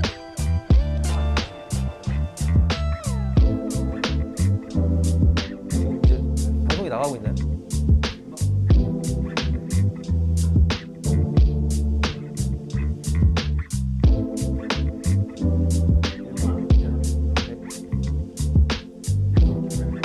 교수님 20분 만에 가능하시겠어요? 20분 만에 가능하시겠어요? 보통은 한 2시간 드려야 되는데 20분 만에 다 줄여서 이게 1시간 발표한 걸 녹취를 하면요 거의 책 반 정도 분량이에요. 근데 교수들은 뭐 문제 없어요. 3시간 다 할 수 있어요. 처음 하는 사람은 쉽지 않아요. 기다리고 있는 거예요. 시작해요. 저희 쪽에 또 링크하러 사인을 주세요. 고 하라고. 단톡방에 보냈어요. 네. 시작하시죠. 네. 안녕하세요. 예, 연희동, 연남동 같이 보셨는데 어떠셨는지 모르겠어요. 머물고 싶은 동네라고 주장은 하는데 오늘은 그 연희동 중심으로 말씀드리겠습니다. 네. 여기 이제 그 지역 그 특색이 이제 가장 큰 특색. 여기 대학가예요. 대학가. 연희동에서 그 한국의 어떤 최대 대학 집적지다. 여기 5개 대학이 모여 있는데 연희동은 연대에 가깝긴 하지만 이 홍대 문화 전체를 어떻게 보면 흡수한 거죠. 그래서 연희동을 이해하는데 여기가 대학가라는 게 가장 큰 정체성인 것 같고요. 연희동이 보면 그 지리적으로 굉장히 좀 그 외졌어요. 그래서 사람들 보고 연희동에서 만나자 그러면 좋아하는 사람 하나도 없어요. 멀다고. 이렇게 서대문구만 보더라도 신촌이랑 같은 그 지역을 묶어놨어요. 서대문구가. 그래서 근데 여기가 연희동 살면 대학생은 당연히 신촌이랑 같이 묶이지만 저 같은 사람은 신촌 갈 일 거의 없어. 학교 말고는. 근데 여기는 오히려 연남동이랑 같은 생활권이에요. 근데 서대문구가 연희동 서대문구고 연남동이 마포구다 보니까 이렇게 묶지 못한 거죠. 그래서 연희동은 좀 그 지하철역이 없다. 이렇게 해서 좀 그 사람들이 굉장히 멀게 느낀다고 생각하고요. 워낙 이 동네 중심은 신촌이었는데 신촌 여기 이제 옛날 지도를 보시면 여기에 그 경의선 숲길 그 철도가 있고 성산로 여기 그 대로가 없었어요. 70년대까지는. 근데 그 연희 교차로를 68년에 만들고 금화터널을 그러니까 열리면서 새로운 동네가 됐는데 그 전에는 여기도 보시면 다 신촌에 내려서 연세대학교 갔어요. 걸어서. 그러니까 옛날에는 그 금화터널 넘어오는 그런 그 루트가 없었고 그리고 2호선이 뚫리면서 신촌이랑 어떻게 보면 연희동 지역이랑 어떻게 분리가 되고 또 홍대로 넘어간 거죠. 그래서 신촌 생활권인데 신촌이 점진적으로 청년 문화가 넘어가는데 제가 연희동에 관심 갖는 이유는 연세대 삼국지라는 글을 썼습니다. 연세대 삼국지. 이게 무슨 뜻이냐면 그 연세대학교 서문 지역이 연희동이고 정문 지역이 신촌이고 동문 지역이 2대 후문 지역인데 그 제가 처음 왔을 때는 동문 지역이 가장 그 인기가 있었어요. 그래서 그게 압구정동 카페거리랑 경쟁하는 서울의 대표적인 카페거리였는데 지금은 뭐 아무도 안 가는 어떤 동네 상권이 됐고 신촌은 그때도 쇠락하기 시작하고 아직도 회복 못했습니다. 근데 연희동도 그때는 안 좋았는데 2010년 정도 되면 다시 살아났는데 그게 아까 우리가 오면서 지난 굴다리 때문에 그런 거예요. 그래서 참 그 무섭다고 생각해요. 그 도시라는 게 함부로 건드려도 안 되고 근데 우연인지 누가 의도적으로 한 건 아닌데 여기처럼 아까 보여드렸듯이 굴다리가 있으면서 연남동, 홍대가 처음에 연남동을 확장하면서 연남동 인구가 여기 넘어오는 거죠. 그러면 연희동을 젊게 만들었다 이렇게 얘기합니다. 그거 말고는 딱히 연희동이 뭐 골목상권으로 좋은 입지 조건인가? 물론 다른 조건도 좋아요. 여기 예술가 많이 살고 여기 학교도 있고 여기 화랑도 있고 뭐 이런 측면이 있는데 가장 결정적인 요인은 굴다리 길이었다. 그래서 지금은 연희동이 가장 그 홍대 신촌 지역에 대한 대학가다운 그런 동네가 됐습니다. 근데 이렇게 홍대가 우리나라 도시 문화를 어떻게 보면 주도하는 거죠. 그래서 우리나라는 크게 강남 문화가 있고 부르주아 그리고 홍대 문화, 보헤미안 문화가 있는데 그러니까 홍대가 없었으면 여러분들 지금 이런 문화 즐기실 수 없어요. 홍대가 없었으면 그 제주도, 안덕면, 사계리도 없고, 홍대가 없으면 뭐 황리단길도 없어요. 이 모든 게 홍대에서 시작한 거예요. 그래서 근데 이 홍대가 이렇게 문화 발전소 역할을 하면서 도시 문화를 다 수출하는 거예요, 전국적으로. 그러니까 성수동도 지금 애매한 거죠. 청담동을 따라갈까, 홍대를 따라갈까 애매모호한 상황입니다. 자, 이랬을 때 홍대가 그러면 어떻게 이렇게 문화 발전소가 됐는지. 그러면 골목상권을 성공시키는 요인을 보면 이렇게 6가지인데 정부가 많이 투자했어요. 그래서 정부가 홍대 지역을 지역 마케팅을 하기 시작했는데 월드컵 준비하면서 그리고 여기 문화시설을 많이 배치한 거죠. 대기업들도 그렇고 정부도 그렇고 그리고 여기에 뭐 출판 산업 단지뿐만이 아니라 다양한 그 창업 생태계를 만들었고 그리고 여기가 물론 전철 자체가 뭐 2호선, 6호선 그리고 인천공항철도가 생기면서 홍대가 어떻게 서울의 관문이 된 거예요. 그리고 조금 아까 보신 경의선 숲길 만들어주면서 홍대가 계속 확장한 거죠. 여기는 홍대가 정체성이 강하다 보니까 동네 잡지도 스트레이트라는 잡지도 있고 전반적으로 보행 환경이 좋고 쉽게 만드는 문화가 아니고 여기는 주민 문화라고 해서 여기는 홍대에 어울리는 사람들이 모여 살아요. 그래서 뭐 출판사나 뭐 언론인이나 예술가나 디자이너 약간 어떻게 보면 삐딱한 사람들 보헤미안들이 모여 사는 동네니까 홍대는 복지하기가 어려워요. 그래서 홍대 지역에 사는 몇만 명을 옮기기 전에는 홍대를 만들 수가 없다. 그래서 제가 부산에 가나 대구 가나 왜 이 동네는 홍대가 없느냐 쉽지 않아요. 예술가가 모여 살지 않아서. 그래서 홍대가 앞으로도 계속 저는 발전할 거라고 봅니다. 근데 끝이 안 보인다는 거죠. 계속 확장하는데 그러면 이 홍대를 그러면 우리가 라이프스타일 그러면 홍대 사람의 라이프스타일이 뭐냐? 제가 언뜻 언급했죠. 그래서 보헤미안인데 보헤미안 라이프스타일과 골목길이랑 결합을 해서 만든 문화예요. 그러니까 여기는 브랜드가 된 거죠. 연남동도 브랜드고 연희동도 브랜드고 서교동도 브랜드고 망원동도 브랜드고 브랜드 동네를 뭐 한 10개 정도 만들어서 엄청난 거죠. 하나 만들기 힘든데 20년 전만 해도 우리나라 동네 브랜드는 딱 2개 있었어요. 압구정동, 청담동. 근데 지금은 안 그래요. 그래서 홍대 문화가 크게 기여했다. 그럼 우리가 홍대 문화를 어떻게 이해해야 되느냐? 다른 나라도 마찬가지죠. 저는 라이프스타일 6개로 분류합니다. 그게 이제 주류 라이프스타일이 부르주아고요. 주류 문화와 경쟁하는 대안적인 라이프스타일이 보헤미안, 힙스터, 히피, 노마드, 보보인데 나머지 5개는 어떻게 보면 크게 보면 다 보헤미안이에요. 근데 보헤미안이 분화가 된 거죠. 힙스터, 히피, 노마드, 보보로.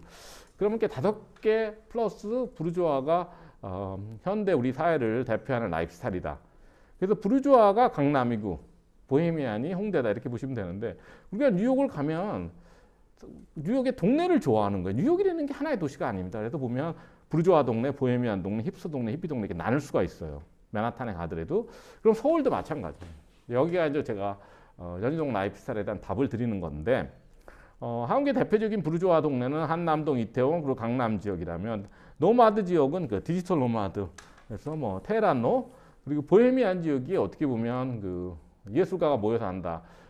부암동도 될 수가 있고 평창동도가 될 수 있는데 그래도 가장 규모가 큰 게 서교동이라면 보헤미안 지역 바로 옆에 있는 고급 주택가 그게 연희동이에요. 그게 보보 동네인 거죠. 그리고 강북의 은평구나 이런데 여기 연남동 이제 성미산 공동체 마을이 많아요. 그 히피 동네고 그리고 이제 서울에 굉장히 많은 골목상권을 좋아하는 사람은 다 힙스터예요. 그러니까 히피는 자연을 좋아하고 힙스터는 도시에서 창업을 하고 1인 가게 운영하는 그런 사람들 힙스터 성향입니다. 자, 뉴욕도 예술가 지역의 바로 옆에 있는 고급 주택가가 웨스트 빌리지 여기가 보보 지역이에요. 그래서 연희동은 제 분류에 따르면 보보스 동네. 예술가가 일단 많이 살고 홍대 문화 영향을 받아서 홍대 스타일의 가게들이 많이 들어와 있고 그죠? 그리고 우리나라 사회에서 부르주아는 기본적으로 아파트 단지인데 단독주택에 사니까 어떻게 보면 대안적인 삶을 산다 해서 저는 보보스로 분류하는 게 맞다고 생각하는 거죠. 자, 그랬을 때 요새 여러분 세대는 동네 성격을 얘기하는데 나와 어울리는 동네가 어디니? 제가 이 테스트를 했는데 저는 망원동이 어울린대요. 이상하다. 나 페미니즘이랑 뭐 제로 웨이스랑 별로 관련 없는데 온화한 성격의 원칙주의자래 제가. 그래서 망원동에 올린다. 연희동이 나오길 바랬는데 연희동도 있어요. 그래서 이게 동네가 중요한 거죠. 우리 잘할 때는 부자 동네, 서민 동네, 뭐 중심부, 변두리 이렇게만 얘기했는데 요새는 동네마다 다양해진 거죠. 이게 우리나라 선진국이 되겠다는 뜻입니다. 굉장히 바람직한 현상이라고 생각하고 크게 보면 트렌드 중심적인 강북으로 넘어온 거죠. 그래서 지금 보면 중앙일보가 이거 할 때 저한테 자문했을 때 왜 마포 안 넣냐고 그랬더니 굳이 안 넣더라고 그러고 그래서 성수동하고 그 한남동만 얘기하는데 사실 원조는 제가 홍대다. 근데 어쨌든 트렌드는 그 강남에서 강북으로 넘어왔다는 거죠. 특히 이제 가로수길이랑 성수동이랑 비교해 보면 그 키워드가 너무 달라요. 성수동이 미래, 저 지향적이고 그냥 가로수길은 그냥 부르주아적인 거죠. 고급스럽고 세련됐고. 근데 요새 트렌드는 그런 키워드가 주도하는 게 아닙니다. 그래서 제주도를 사람들이 좋아해서 거기를 서울을 떠나는 서울 내부가 다양해지지만 기본적으로 서울은 부르주아 문화예요. 그러니까 서울이 답답한 이유는 부르주아 문화 답답해서 그럼 제주도에 가서 그러면 제가 말이 맞는 거죠. 대안적 라이프스타일 5개 중에 하나 선택했는데 아닐까 다를까 제주도에 간 사람들이 자기 라이프스타일 이렇게 표현하는 거죠. 뭐 히피 힙스터 이런 식으로. 근데 이 단어가 한국에도 적합하다 이렇게 제가 말씀드리는 거고 부산도 이렇게 다양해지고 있어요. 동네가 라이프스타일에 따라서. 그러면 이 라이프스타일이 그죠? 그러니까 우리가 보통 라이프스타일 얘기하면 어떤 물질적인 어떤 강남 라이프스타일과 뭔가 다른 걸 찾는 거예요. 그럼 여기 뭐 다양하게 표현하죠. 그동안은 뭐 월라벨 얘기하고 슬로우 라이프, 뭐 아웃도어 친환경 했는데 저는 그거를 5개로 분류한 겁니다. 왜냐하면 역사적으로 보면 이 부르주아가 지배계급으로 자리 잡는 시기가 18세기인데 그 이후부터 줄기차게 저항을 해요. 처음에 예수가가 19세기, 60년대 히피, 90년대 보보스, 2000년 힙스터 지금 노마드가 그 대안을 찾으려고 노력하고 그래서 지금 보면 근데 사실 하위 문화는 수백 개가 있는데 그래도 서구 사회도 주류 사회로 진입한 라이프스타일을 6개를 제가 정리한 책이 인문학 라이프스타일 제안하다입니다. 그럼 이게 왜 중요하냐 우리나라 경제에서 부르주아만 일자리를 창출하는 게 아니고 오히려 부르주아 기업이 앞으로는 저는 일자리를 창출하는데 어려움을 겪는다 생각하고 여러분 세대들이 좋아하는 일자리, 직장, 일은 거의 이런 그 보헤미안 라이프스타일에서 창출하는 거라서 라이프스타일과 동네가 창출하는 수많은 1인 경제 기업 이게 미래라고 생각하는 거죠. 보통 어떤 걸 좋아하시는지 모르겠는데 뭐 마을기업, 협동조합, 소셜 벤처, 로컬 크리에이터, 뭐 공유 비즈니스, 노마드, 스몰 브랜드, 로컬 브랜드 전부 라이프스타일이 부르주아인 사람들은 선택하면 안 되는 그죠?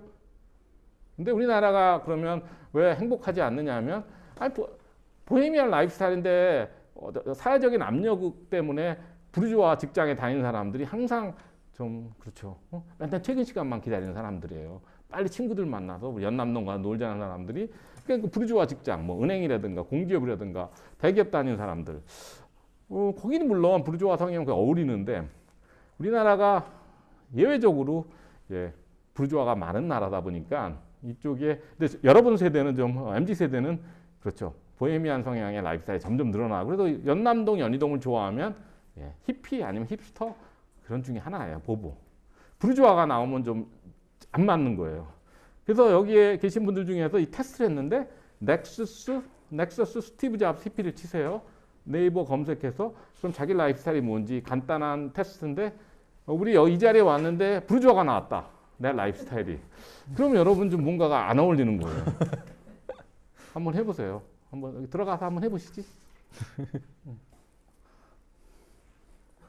한번 해봐요. 그러면 6개 질문하면 자기 라이프스타일이 나오는데 어떤 라이프스타일이 나오는지 넥서스 스티브 잡스 히피 이거 지금 온라인으로도 지금 중계되는 거죠. 우리 그럼 시청자 여러분도 한번 해보시죠. 자, 그럼 연희동이 로컬의 실리콘밸리다 이런 얘기를 하는데 그 이유는 그 라이프스타일을 우리가 추구하다 보면 로컬이 중요해지는 거죠. 왜냐하면 환경 때문에. 우리가 그렇게 장거리 이동하고 너무 비행기 타고 이런 것보다는 또 건강 때문에 우리가 지역 단위로 사는 게 대세라고 생각합니다. 그리고 어떻게 보면 개인주의 사회도 우리가 커뮤니티를 원하는데 온라인 커뮤니티가 그걸 안 돼요. 그래서 이런 오프라인 커뮤니티, 자기가 사는 동네에 대한 어떤 소속감을 원하고 이 정체성이 중요해요. 나의 정체성, 동네의 정체성. 그래야지 동네에 특색이 있다고 아까 성격이 있다고. 그래야지만 어떤 경제적으로도 기회가 와요. 동네 특색 없는 동네를 우린 좋아하지 않습니다. 관광객도 안 가고. 그래서 현지인처럼 살고 싶다고 하는데 그렇죠. 연남동에도 현지인처럼 살고 싶은 동네죠. 머물고 싶은 동네니까. 그럼 머물고 싶은 동네는 뭐예요? 예, 거기도 직주락 컨텐츠가 독특한 직주락 컨텐츠가 있는 동네다. 근데 이런 직주락 컨텐츠를 만드는 기업이 앵커스토어라고 하는데 이게 보면 어떻게 보면 동네 중심 기업이라는 뜻입니다. 근데 여기가 문화지구다 보니까 문화적인 랜드마크가 돼야 되는 거죠. 이들은 전국적으로 로컬 크리에이터가 다양한 방식으로 지금 기여하는데 뭐 저도 오랜만에 나오는데 보면 그냥 눈이 휘둥휘둥거려요. 막 새로운 가게들이 막 생기면서 이런 데도 보면 이거는 단순히 그저 상업 공간이 아닌 복합 문화 공간. 또 오늘도 복합 문화 공간 많이 우리가 만났잖아요. 그러니까 여기는 컨텐츠, 이것도 이제 홍 대표한테 배운 단어인 거예요. 그러니까 컨텐츠 중심의 상권인 거예요. F&B가 아니에요. 그러면 연남동이나 연희동 투어할 때 이 컨텐츠는 가게에 가는 거죠. 맛집 가는 게 아니에요. 그래서 이 컨텐츠는 어디서 오느냐? 이 동네의 특색에서 오는 거고 대부분 이제 로컬 우리가 편집도 하지만 단독주택 배경인 거죠. 이런 모든 분위기가 이런 그렇죠. 붉은 벽돌 단독주택 저층 구조에서 오는 골목길에서 오는 이런 매력적인 문화입니다. 그러면 글로벌 대기업도 비슷한 생각을 해서 자꾸 여기 문화재를 사서 들어가고 스타벅스처럼 아니면 거기다 코워킹을 집어넣어요. 그러니까 우리 로컬 크리에이터나 글로벌 대기업이나 똑같은 생각을 하는 거예요. 콘텐츠가 갖고 동네에 앵커 스토어가 되려고 하는 거죠. 연희동은 다양한 그 콘텐츠 소재가 있는데 가장 중요한 건 그렇죠. 상업시설이고 커뮤니티고 물론 어반플레이나 다른 기업들이 저는 그 단독주택 문화를 많이 활용한다고 생각을 해요. 여기도 건축 환경이 중요한데 그래서 연희동에는 로컬 대기업이 많다. 그래서 사라가 쇼핑센터 아까 보셨지만 여기가 연희동에 어떻게 보면 외국인도 많고 중국인도 많고 그리고 이제 어떻게 보면 여기 자연 굉장히 친화적이에요. 여기에 홍제천도 있고 안산도 있고 환경에 관심 있는 사람들이 많다 보니까 유기농이나 외국 식자재가 잘 팔려요. 그래서 사라가 쇼핑센터가 대기업이랑 보다 먼저 오히려 유기농에 투자를 해서 아까 드린 거 먹어봤어요? 네. 맛있죠? 네, 그게 평촌 요구르트인데 그거는 그 오프라인에서는 사라가 쇼핑센터밖에 안 팔아요. 그 정도로 그 큐레이션을 열심히 하는 기업입니다. 그리고 아까 연희동은 그 보면 그 주택이 상가 주택이 거의 그 비슷한 어떤 건축적 통일성을 볼 수가 있는데 그 이유는 한 회사가 전부 그거를 개조해서 그래요. 리모델링해서 쿠온 파트너스 그리고 우리 어반플레이 지금 공간을 많이 봤는데 어반플레이가 단독주택 기반으로 이제 다양한 도시 컨텐츠를 만드는 거죠. 그래서 저는 어반플레이가 앞으로 그 단독주택 라이프스타일의 포털이 됐으면 좋겠다는 거예요. 플랫폼이. 근데 본인들은 원하는 것 같지 않아요. 그래서 적응해서 할 거예요. 적응해서. 로컬 크리에이터는 그러니까 컨텐츠 기반이기 때문에 잡지로 시작한 우리 제주상에 우리 고성현 대표도 왔는데 잡지로 시작해서 편집자로 넘어가네요. 자연스럽게. 편집자에서 모으다 보면 자기가 OEM으로 생산을 합니다. 제조를 합니다. 그래서 아까 이제 연남방앗간이 배출한 대표적인 브랜드가 참깨 라떼, 한국 야구르트나 만든. 그러면 이렇게 되면 스케일업이 되는 거죠. 그리고 이제 캐비넷 하우스에서 그 아티스트 일러스트레이터랑 해서 우리 공예 작가는 굉장히 많은데 공예 같은 마을 가보면 과연 이게 상품 가치가 있는지 굉장히 우리가 모를 정도로 그런 좀 약간 그런 분위기인데 이게 좀 우리가 플랫폼으로서 여기가 어반플레이가 좀 좋은 작품들을 많이 모아요. 그래서 우리나라 어떤 그 공예나 이런 일러스트레이션 그 우리나라 굿즈 그러니까 좀 우리나라는 좀 살거리가 마땅치 않은 나라인데 이런 그 큐레이션을 통해서 좀 역량 있는 아티스트 많이 발탁하고 좋은 제품을 만드는 그런 기업이 되기를 원하고 지금 그리고 하고 있는 그 캐비넷 하우스 가시면 그런 그러니까 전체적으로 보면 연희동 연남동에서 로컬 비즈니스 생태계를 구축하는 기업이 어반플레이고 우리 제주상에서는 사계리에서는 생태계 구축하고 있습니다. 그래서 중요한 건 소상공인들한테는 동네 브랜드가 활용할 수 있으면 좋은 거 아니에요. 그러니까 정부도 동네 브랜드를 만들어 줘야 된다는 거죠. 그러면 나는 자꾸 동네 브랜드랑 일치시키려고 그래요. 그래서 보시면 다양하게 오픈 계단이나 뭐 루프탑이나 테라스나 도서관이나 빈티지 통해서 동네 문화를 자꾸 내 공간을 끌어들이려고 그래요. 그리고 동네 이름, 가게 이름 자꾸 동네 이름 쓰려고 하고 브랜드 동네가 라면 그런 거죠. 아니 뭐 브랜드가 되니까 뭐 이 광주 동명동, 연희동 이런 동네에서는 가게에서 수많은 가게가 동네 이름을 써요. 그게 저는 굉장히 지역 발전이 제일 중요하다고 생각하는 거니까 사계리도 앞으로 사계자 들어가는 가게들이 많이 늘어나면 그 사계리가 브랜드가 된다는 뜻인 거. 그게 지역 발전이에요. 자꾸 우리나라에서 4차 산업혁명하고 대기업 공장 들어오는 그거는 거의 저는 크게 의미 없다 그러면 좀 너무 안 되고 뭐 이렇게 그런 그 동네 그 지역 자부심에 크게 영향력이 없고 오히려 빵집이 도움돼요. 대전 성심당이나 이게 참 그게 이제 포스트 모던으로 넘어가면 탈산업화 사회 가면서 우리 그 정치 지도자들 모르는 거죠. 자, 그래서 골목 상권이 성공하려면 이제 독립서점, 베이커리, 커피점은 게스트하우스면 된다. 시작한 작은 마을도. 근데 지금 2세대는 넘어가면 연희, 연남, 뭐 성수 이런 데는 이 커뮤니티 비즈니스, 문화산업이 주축이에요. 그래서 우리가 주로 이제 뭐 복합문화공간, 코워킹 이런 데 라운지 살롱 간 거예요.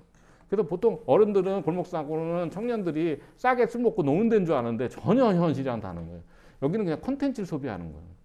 그래서 그러면 이 정도 되면 3세대로 넘어가서 디자인, 패션, 스타트업 기업을 유치하고 그 연희동도 그렇게 가고 있고 코로나 이후에 이 현상이 점점 더 가속화된 거죠. 동네 중심으로 살다 보니까. 그래서 머물고 싶은 동네를 만들려면 직주라 콘텐츠를 만들어야 되는데 그거는 로컬 크리에이터가 할 일인 거예요. 대기업이 뭐 연희동 콘텐츠를 만들 일이 없잖아요. 그죠? 그래서 그건 로컬 크리에이터가 우리가 많이 육성해야 되는 이유가 이거예요. 동네를 머물고 싶어 동네를 브랜드를 만들기 위해서는 뭐예요? 로컬 크리에이터가 필요한 거죠.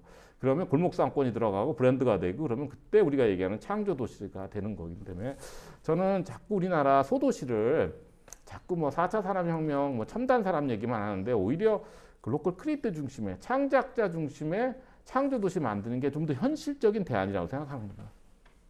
예. 이상입니다. 그래서 연희동의 의미를 거기서 그래서 연희동이 그러니까 그 창조 도시를 만드는 방법을 보여주는 동네 중에 하나인 거예요. 네, 네, 이상입니다. 정말 시간 딱 맞춰서 잘 정리를 해주셨습니다.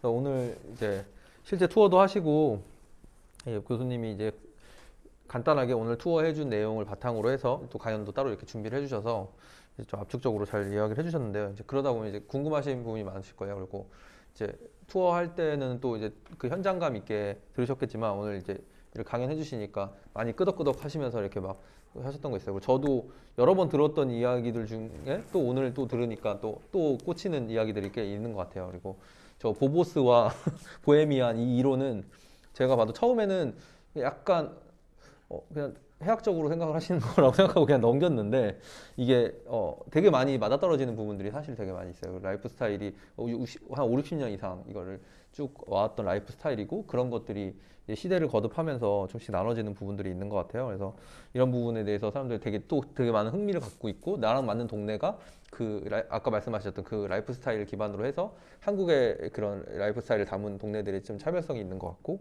그와 관련해서 이제 뭐 자신만의 또 라이프 스타일하고 맞는 동네들을 좀 찾고 그 자신만하고 맞지 않더라도 이게 또 다른 낯선 그 라이프 스타일들을 찾는 것도 여행에서 하는 또 새로운 경험이기 때문에 이제 그렇게 찾는 것도 있는 것 같아요. 그래서 강남 분들이 본인은 부르주아지만 연남 여의도 가끔 오면 되게 재밌다, 신선하네 이렇게 하지만 재방문이나 이렇게 자주 방문하시진 않지만 그래도 그런 거에서 또 여행 온 것 같은 느낌을 가지고 또 이렇게 여기 방문하시기도 하는 게 이제 그런 게 아닌가 싶습니다.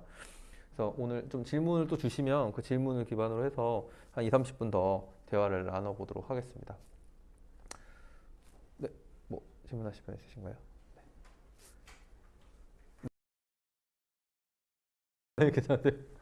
네, 근데 교수님한테 제가 하나 질문 드리고 싶은 거는 일단 연남 연희동이 이제 다양한 그 라이프 스타일에 있어서 뭐 다양한 1인 창업자들이 워낙 많이 모여 있고 그렇기 때문에 다양한 콘텐츠를 이제 함축하고 있고 그게 또 지속 가능한 비즈니스로 이렇게 발전시켜 나가는 동네 대표적인 동네인 거는 이제 어느 정도 이제 검증이 되어 가는 것 같아요. 근데 이제 이게 전국적으로 좀 많이 발생하고 있잖아요. 이제 그게 이제 제 개인적으로 봤을 때는 MZ 세대로 넘어가면서 MZ 세대들이 아까 말씀하신 것처럼 다양한 자기만의 라이프 스타일 분야들이 되게 다변화되면서 그런 것들이 주축의 소비가 이루어지면서 이제 전국적으로 이제 그런 소비들을 받아줄 수 있는 시장들이 생기는 게 아닌가라는 생각은 드는데 진짜 전국을 진짜 많이 다니시잖아요.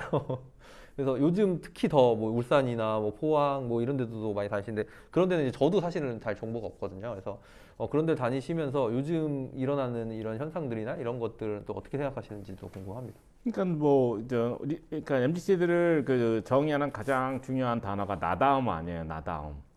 그러니까 나다움을 추구하다 보니까 나다운 사람을 좋아해요. 그래서 제가 정치 지도자들한테도 그렇게 조언합니다. 그냥 나다움으로 밀고 가시라. 그래서 이제 뭐 그러니까 홍준표 지지하는 사람도 있었던 거 아니에요. 그러니까 진솔하게 진정성 있게 나다움 이렇게 자꾸 뭐 포장하려고 하지 말라고. 자 그러면 나다움을 추구하다 보니까 나다운 사람을 좋아하고 그럼 그 다음은 동네도 동네다운 동네를 좋아하는 거예요. 그러니까 너무 자연스럽게 연결되는 거죠. 그러니까는 그 획일적이고 뻔한 거를 이제 나도 그렇게 되고 싶지 않다는 거예요. 나다움. 그죠? 그러니까 그 여행 가더라도 동네에 그럼 동네다운 걸 자연스럽게 찾다 보니까 그 아무래도 그게 시장 수요가 있는 거 아니에요.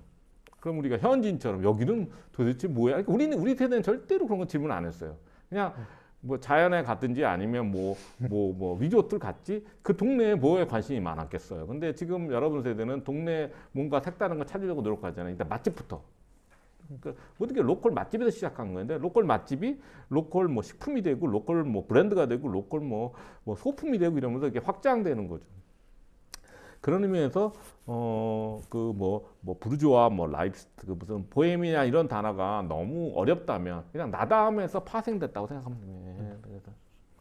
그래서 이제 그 특성 중에 하나가 이렇게 로컬이란 말이 자꾸 나오는 게 이제 그 로컬의 자원을 활용해서 뭔가 창업을 하는 경우들이 되게 많이 있잖아요. 연남 연희동만 해도 그 로컬 자원이라는 게 사실 홍대를 기반으로 한 다양한 컨텐츠, 문화 컨텐츠, 공연, 예술, 뭐 전시, 약간 이런 거를 통해서 나타나는 것들도 있고, 그다음에 공방이 되게 중요한 것 같아요. 그래서 예술가들의 작품이라든지 공방, 뭐 1인 창업자들이 하는 뭐 되게 실험적인 셰프들의 뭐 이런 요리라든지 주점 뭐 이런 것들, 그리고 또 해외에서 그걸 경험하고 한국에 들어와서 하기에는 되게 적당한 장소로 성수동이나 약간 홍대 이 주변을 많이 이제 활용하다 보니까 그런 것들이 있는데 사실 지방 같은 경우는 좀 다른 것 같기는 해요. 그러니까 홍대 문화나 서울에 있는 그런 문화들을 익혀서 이제 지방에서 뭔가 지역에 있는 자원을 활용해서 거기에만의 이제 특징을 살린 형태의 되게 유니크한 컨텐츠를 만드는 경우도 있어요. 이게 식당이 될 수도 있고 뭐 그냥 상점이 될 수도 있고 스테이가 될 수도 있고 뭐 다양한 것 같은데 뭐 최근에 가보신 데 중에 뭐 워낙 로컬 크리에이터 분들 많이 아시니까 그런 거에 조금 아니 우리 여기 고선영 대표 한림 수직? 아 그죠. 네. 한림 수직 맞죠? 근데 뭐 우리가 사실 우리나라가 그 우리 산이 많고 강이 많아서 계곡이 많고 그래서 다 동네 단위로 살던 나라예요. 그래서 우리나라는 자꾸 작은 나라라고 이러는데 그 강원도 그 산골이랑 제주도 온도 차이가 그 평균 한 3, 4도 정도? 2도 차이 나듯이 이게 지구가 망할 거라고 얘기해야 돼. 2도. 굉장히 큰 차이입니다. 그러니까 기온 차이도 상당히 있고 물론 단풍 들어가는 것도 보면 이게 뭐 한 15일 정도 되면 이렇게 서서히 바뀌니까 제 말은 그리고 골짜기가 많아서 다 리 단위로 살았잖아요. 마을. 그리고 옛날에는 그 강이 엄청난 장벽이었어요. 절대로 안 넘어갔단 말이죠. 그래서 이런 동네마다 특색이 다 있었는데 우리가 산업화 과정에서 의도적으로 파괴한 거죠. 전부 이제 서울로 어떤 자원을 집중하면서 많이 있고 있었는데 옛날에는 지금이 저는 최악이라고 생각하는 거예요. 30년, 40년 전보다도 수도권 집중이 너무 심해지고 하는데 제주도에 거기가 선교사들이 그 이시돌 목장?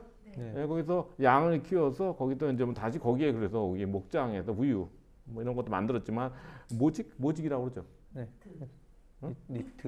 니트? 그러니까 세타랑 코트 굉장히 고급 제품이었대요. 30년 전까지만 해도 서울에서 제주도 가면 꼭 그걸 사왔대요. 그런 브랜드가 있었는데 이번에 이제 고선영 대표가 그걸 복원한 거죠. 그러면 그게 지금 펀딩 하고 있나? 펀딩이 이제 많이 좀 참여 좀 해줬으면 좋겠고. 그래서 사실 있던 것만 복원해도 우리 상당 수준이에요. 있던 것만. 물론 맞아요. 그 현대적 감각으로 다시 뭐 디자인하는 그런 것 옛날에도 좋았지만 좀 다시 하시겠죠. 하지만 이게 우리나라가 그래서 이제 레트로 뉴트로랑 관련해서 충분히 할 수 있는 게 많은 거예요. 동네마다.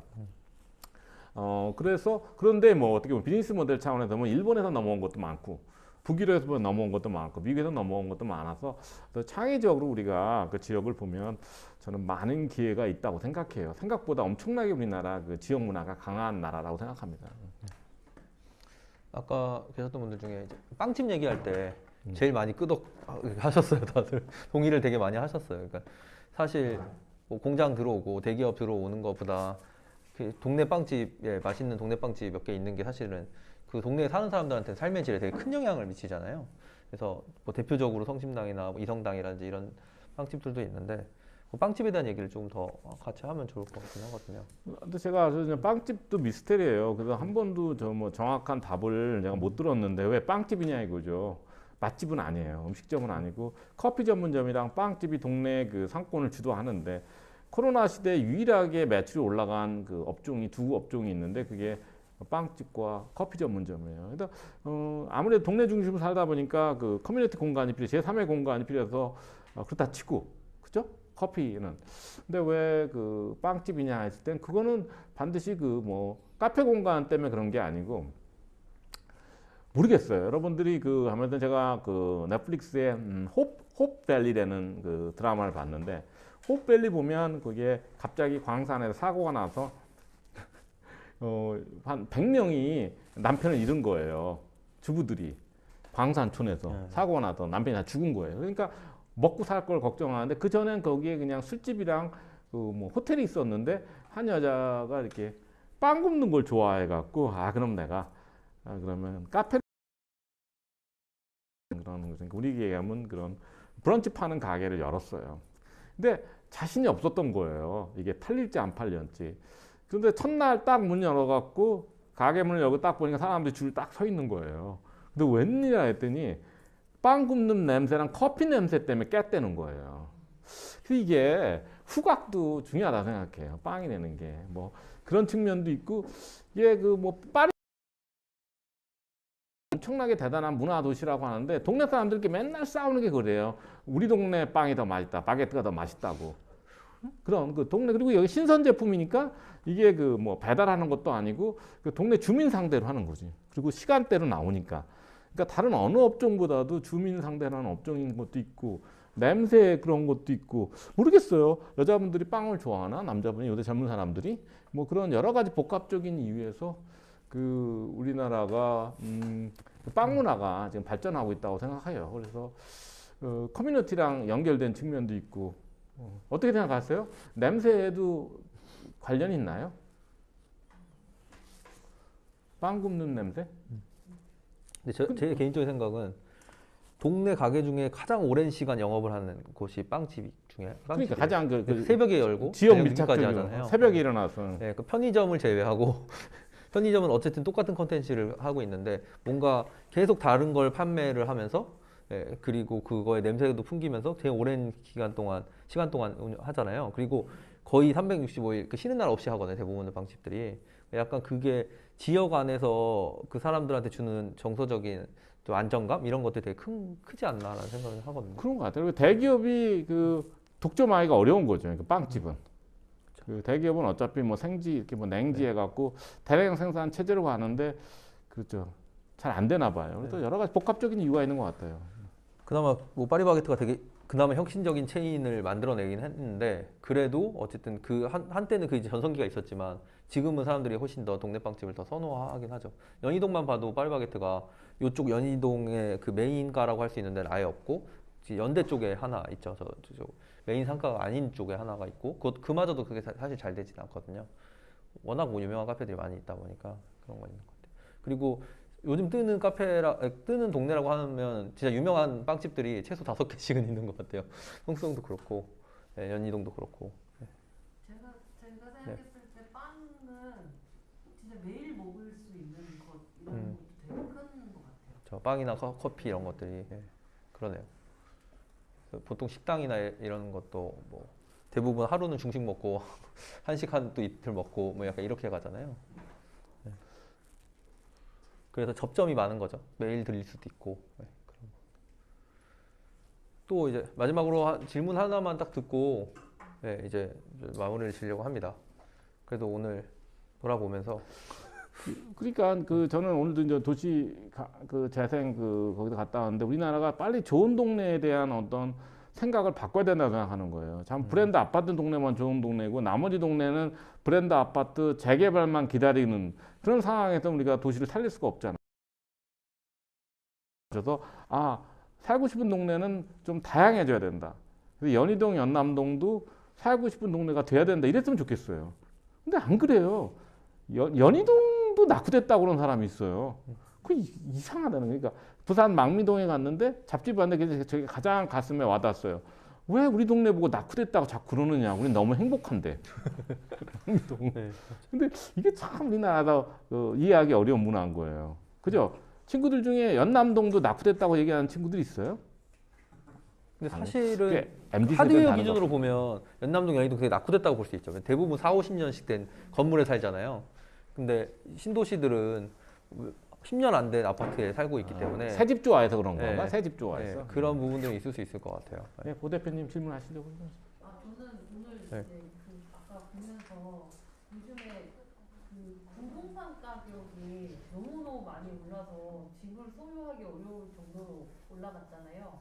아파트가 중심이 되긴 하지만 또 살고 싶은 동네가 되면 부동산 가격이 오르는 것부터 생각이 나기는 하더라고요. 이런 거랑 끝낼게요. 지역의 동네다움이랑 이런 관계에 대해서 조금 궁금하긴 해요. 그러니까 부동산 가격이 올랐을 때 동네다움이 유지될 수 있는가? 그러니까 동네다움을 일단 아직 그러니까 놀러 가는 데로는 동네다움을 인정하는 것 같아요. 사람들이. 그러니까 내가 아파트 단지 살지만 나는 가끔 성수동도 가고 을지로도 가고 거기 나름 동네다움이 있다고 인정을 하고 좋아는 하는데 이게 집주락 그렇게 해서 센터로 해서 그걸 갖다 합쳤을 때는 다른 문제인 거죠. 그 합쳤을 때 그러면 내가 을지로 중심으로 새로운 동네 만들어 줄게 와서 사세요 했을 때 살고 싶어 할지는 아직 모르는 거예요. 저야 당연히 좋아하는데 한국에서 거기까지 못 간다는 생각이 들어요. 그래서 사는 데는 사는 거고 그리고 그냥 그거 좀 분리하는 것 같아. 주거지랑 그 우리가 말하는 동네는 그냥 가끔 가면 된다.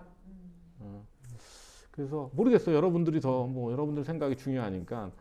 제 개인적으로는 그 니즈는 있는데 아직까지 그 수요가 폭발적이진 않다 보니까 공급이 이루어지지 못하는 시장인 것 같아요. 그러니까 그리고 공급 문제도 있어요. 근데 마포만 하더라도 이제 아파트가 많이 들어갔어요. 그래서 제가 마용성을 어떻게 설명하냐면 일단 골목상권 들어가니까 일단 젊은 사람들이 그 이주를 많이 해요. 혼자 있으니까 1인 가구는.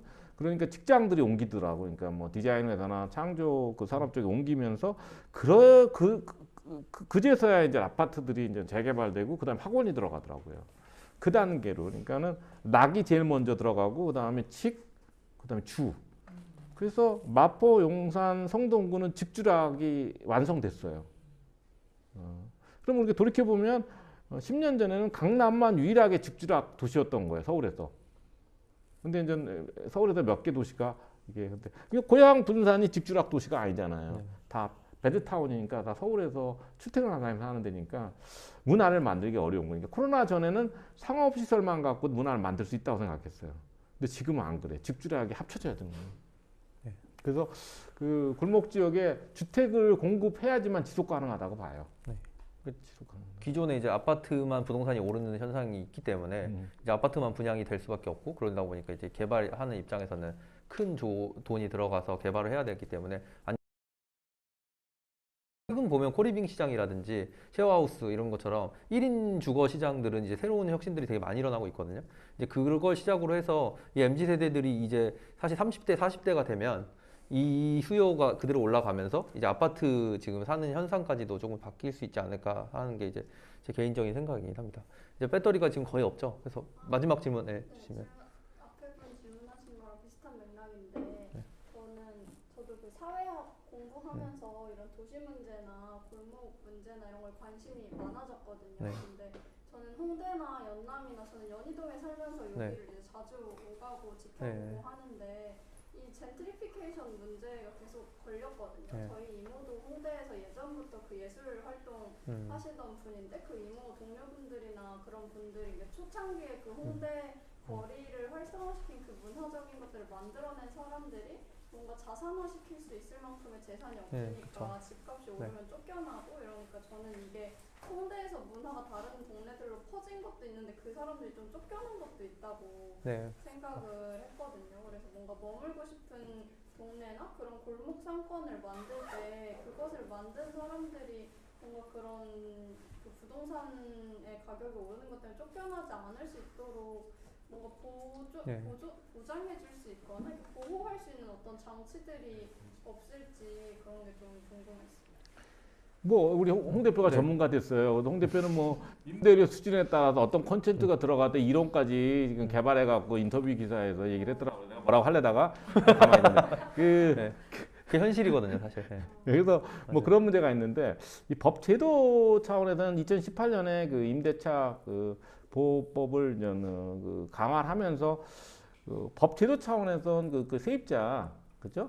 그 임차인 보호 차원에서는 더 뭘 할 수 있을까 정도로 이제 많이 정비가 됐어요. 옛날에 5년만 보장했었는데 영업권을 지금 10년은 늘려주고 뭐 계약 기간 중에는 5% 이상 못 올리게 해요. 그래서 제도적으로는 많이 보완을 했는데 이게 문화적으로 또 그게 그 제도 따라 안 움직인 측면도 있고 이게 아직도 그래서 저는 그냥 그 공동체 문화가 강해서 어쨌든 간에 건물주가 그 동네에 그런 그 공동체 참여를 해야 되는데 건물주들이 잘 안 해요. 근데 다행히 지난 8월에 지역 상권법이 통과되면서 앞으로 이제 상권에 이제 상권 관리 기구가 들어가요. 그러면 거기에 이제 건물주도 참여해야 되고 미국 같은 경우는 어떤 식으로 하냐면 그 건물주한테 세금을 걷어요. 그 정부에서 그 돈을 그 상권 관리 기구한테 줘요. 그럼 그 돈 갖고서 다양한 동네 사업을 해요. 우리나라는 거기로 가는 과정이에요.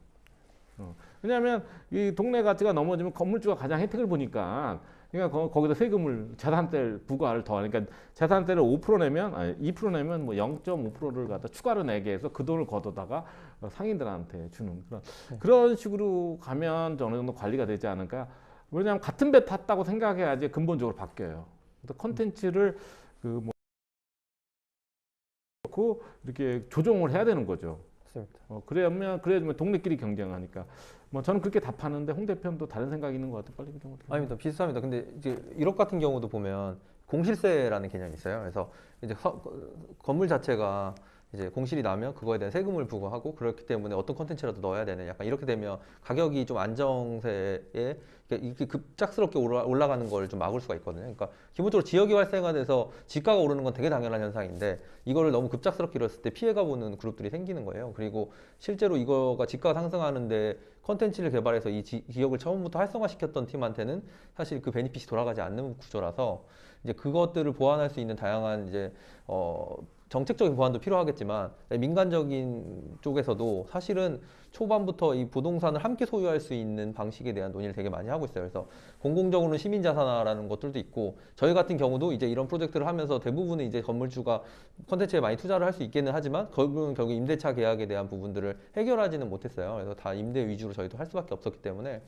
예, 그런 부분들을 앞으로는 이제 컨텐츠를 갖고 있는 사람들이 실제적으로 이제 부동산의 일부 지분을 소유하면서 쭉 같이 가면서 부동산의 지가 상승이 이루어졌을 때 그걸 같이 쉐어할 수 있는 방식에 대한 논의들이 되게 많이 있고 이게 부동산 시장이 이제 여러 가지 이제 기술적인 부분으로 많이 가능해진 상태예요. 그래서 리츠라는 뭐 상품도 생겼고 그 외에 뭐 최근에는 이제 뭐 블록체인이나 뭐 약간 이 비트코인 이런 것들을 통해서 부동산 자체의 그런 것들을 좀 나눠서 투자할 수 있는 그런 방식까지 있었어요. 예전에는 이제 부동산이 돈 있는 사람만 투자를 할 수 있었잖아요.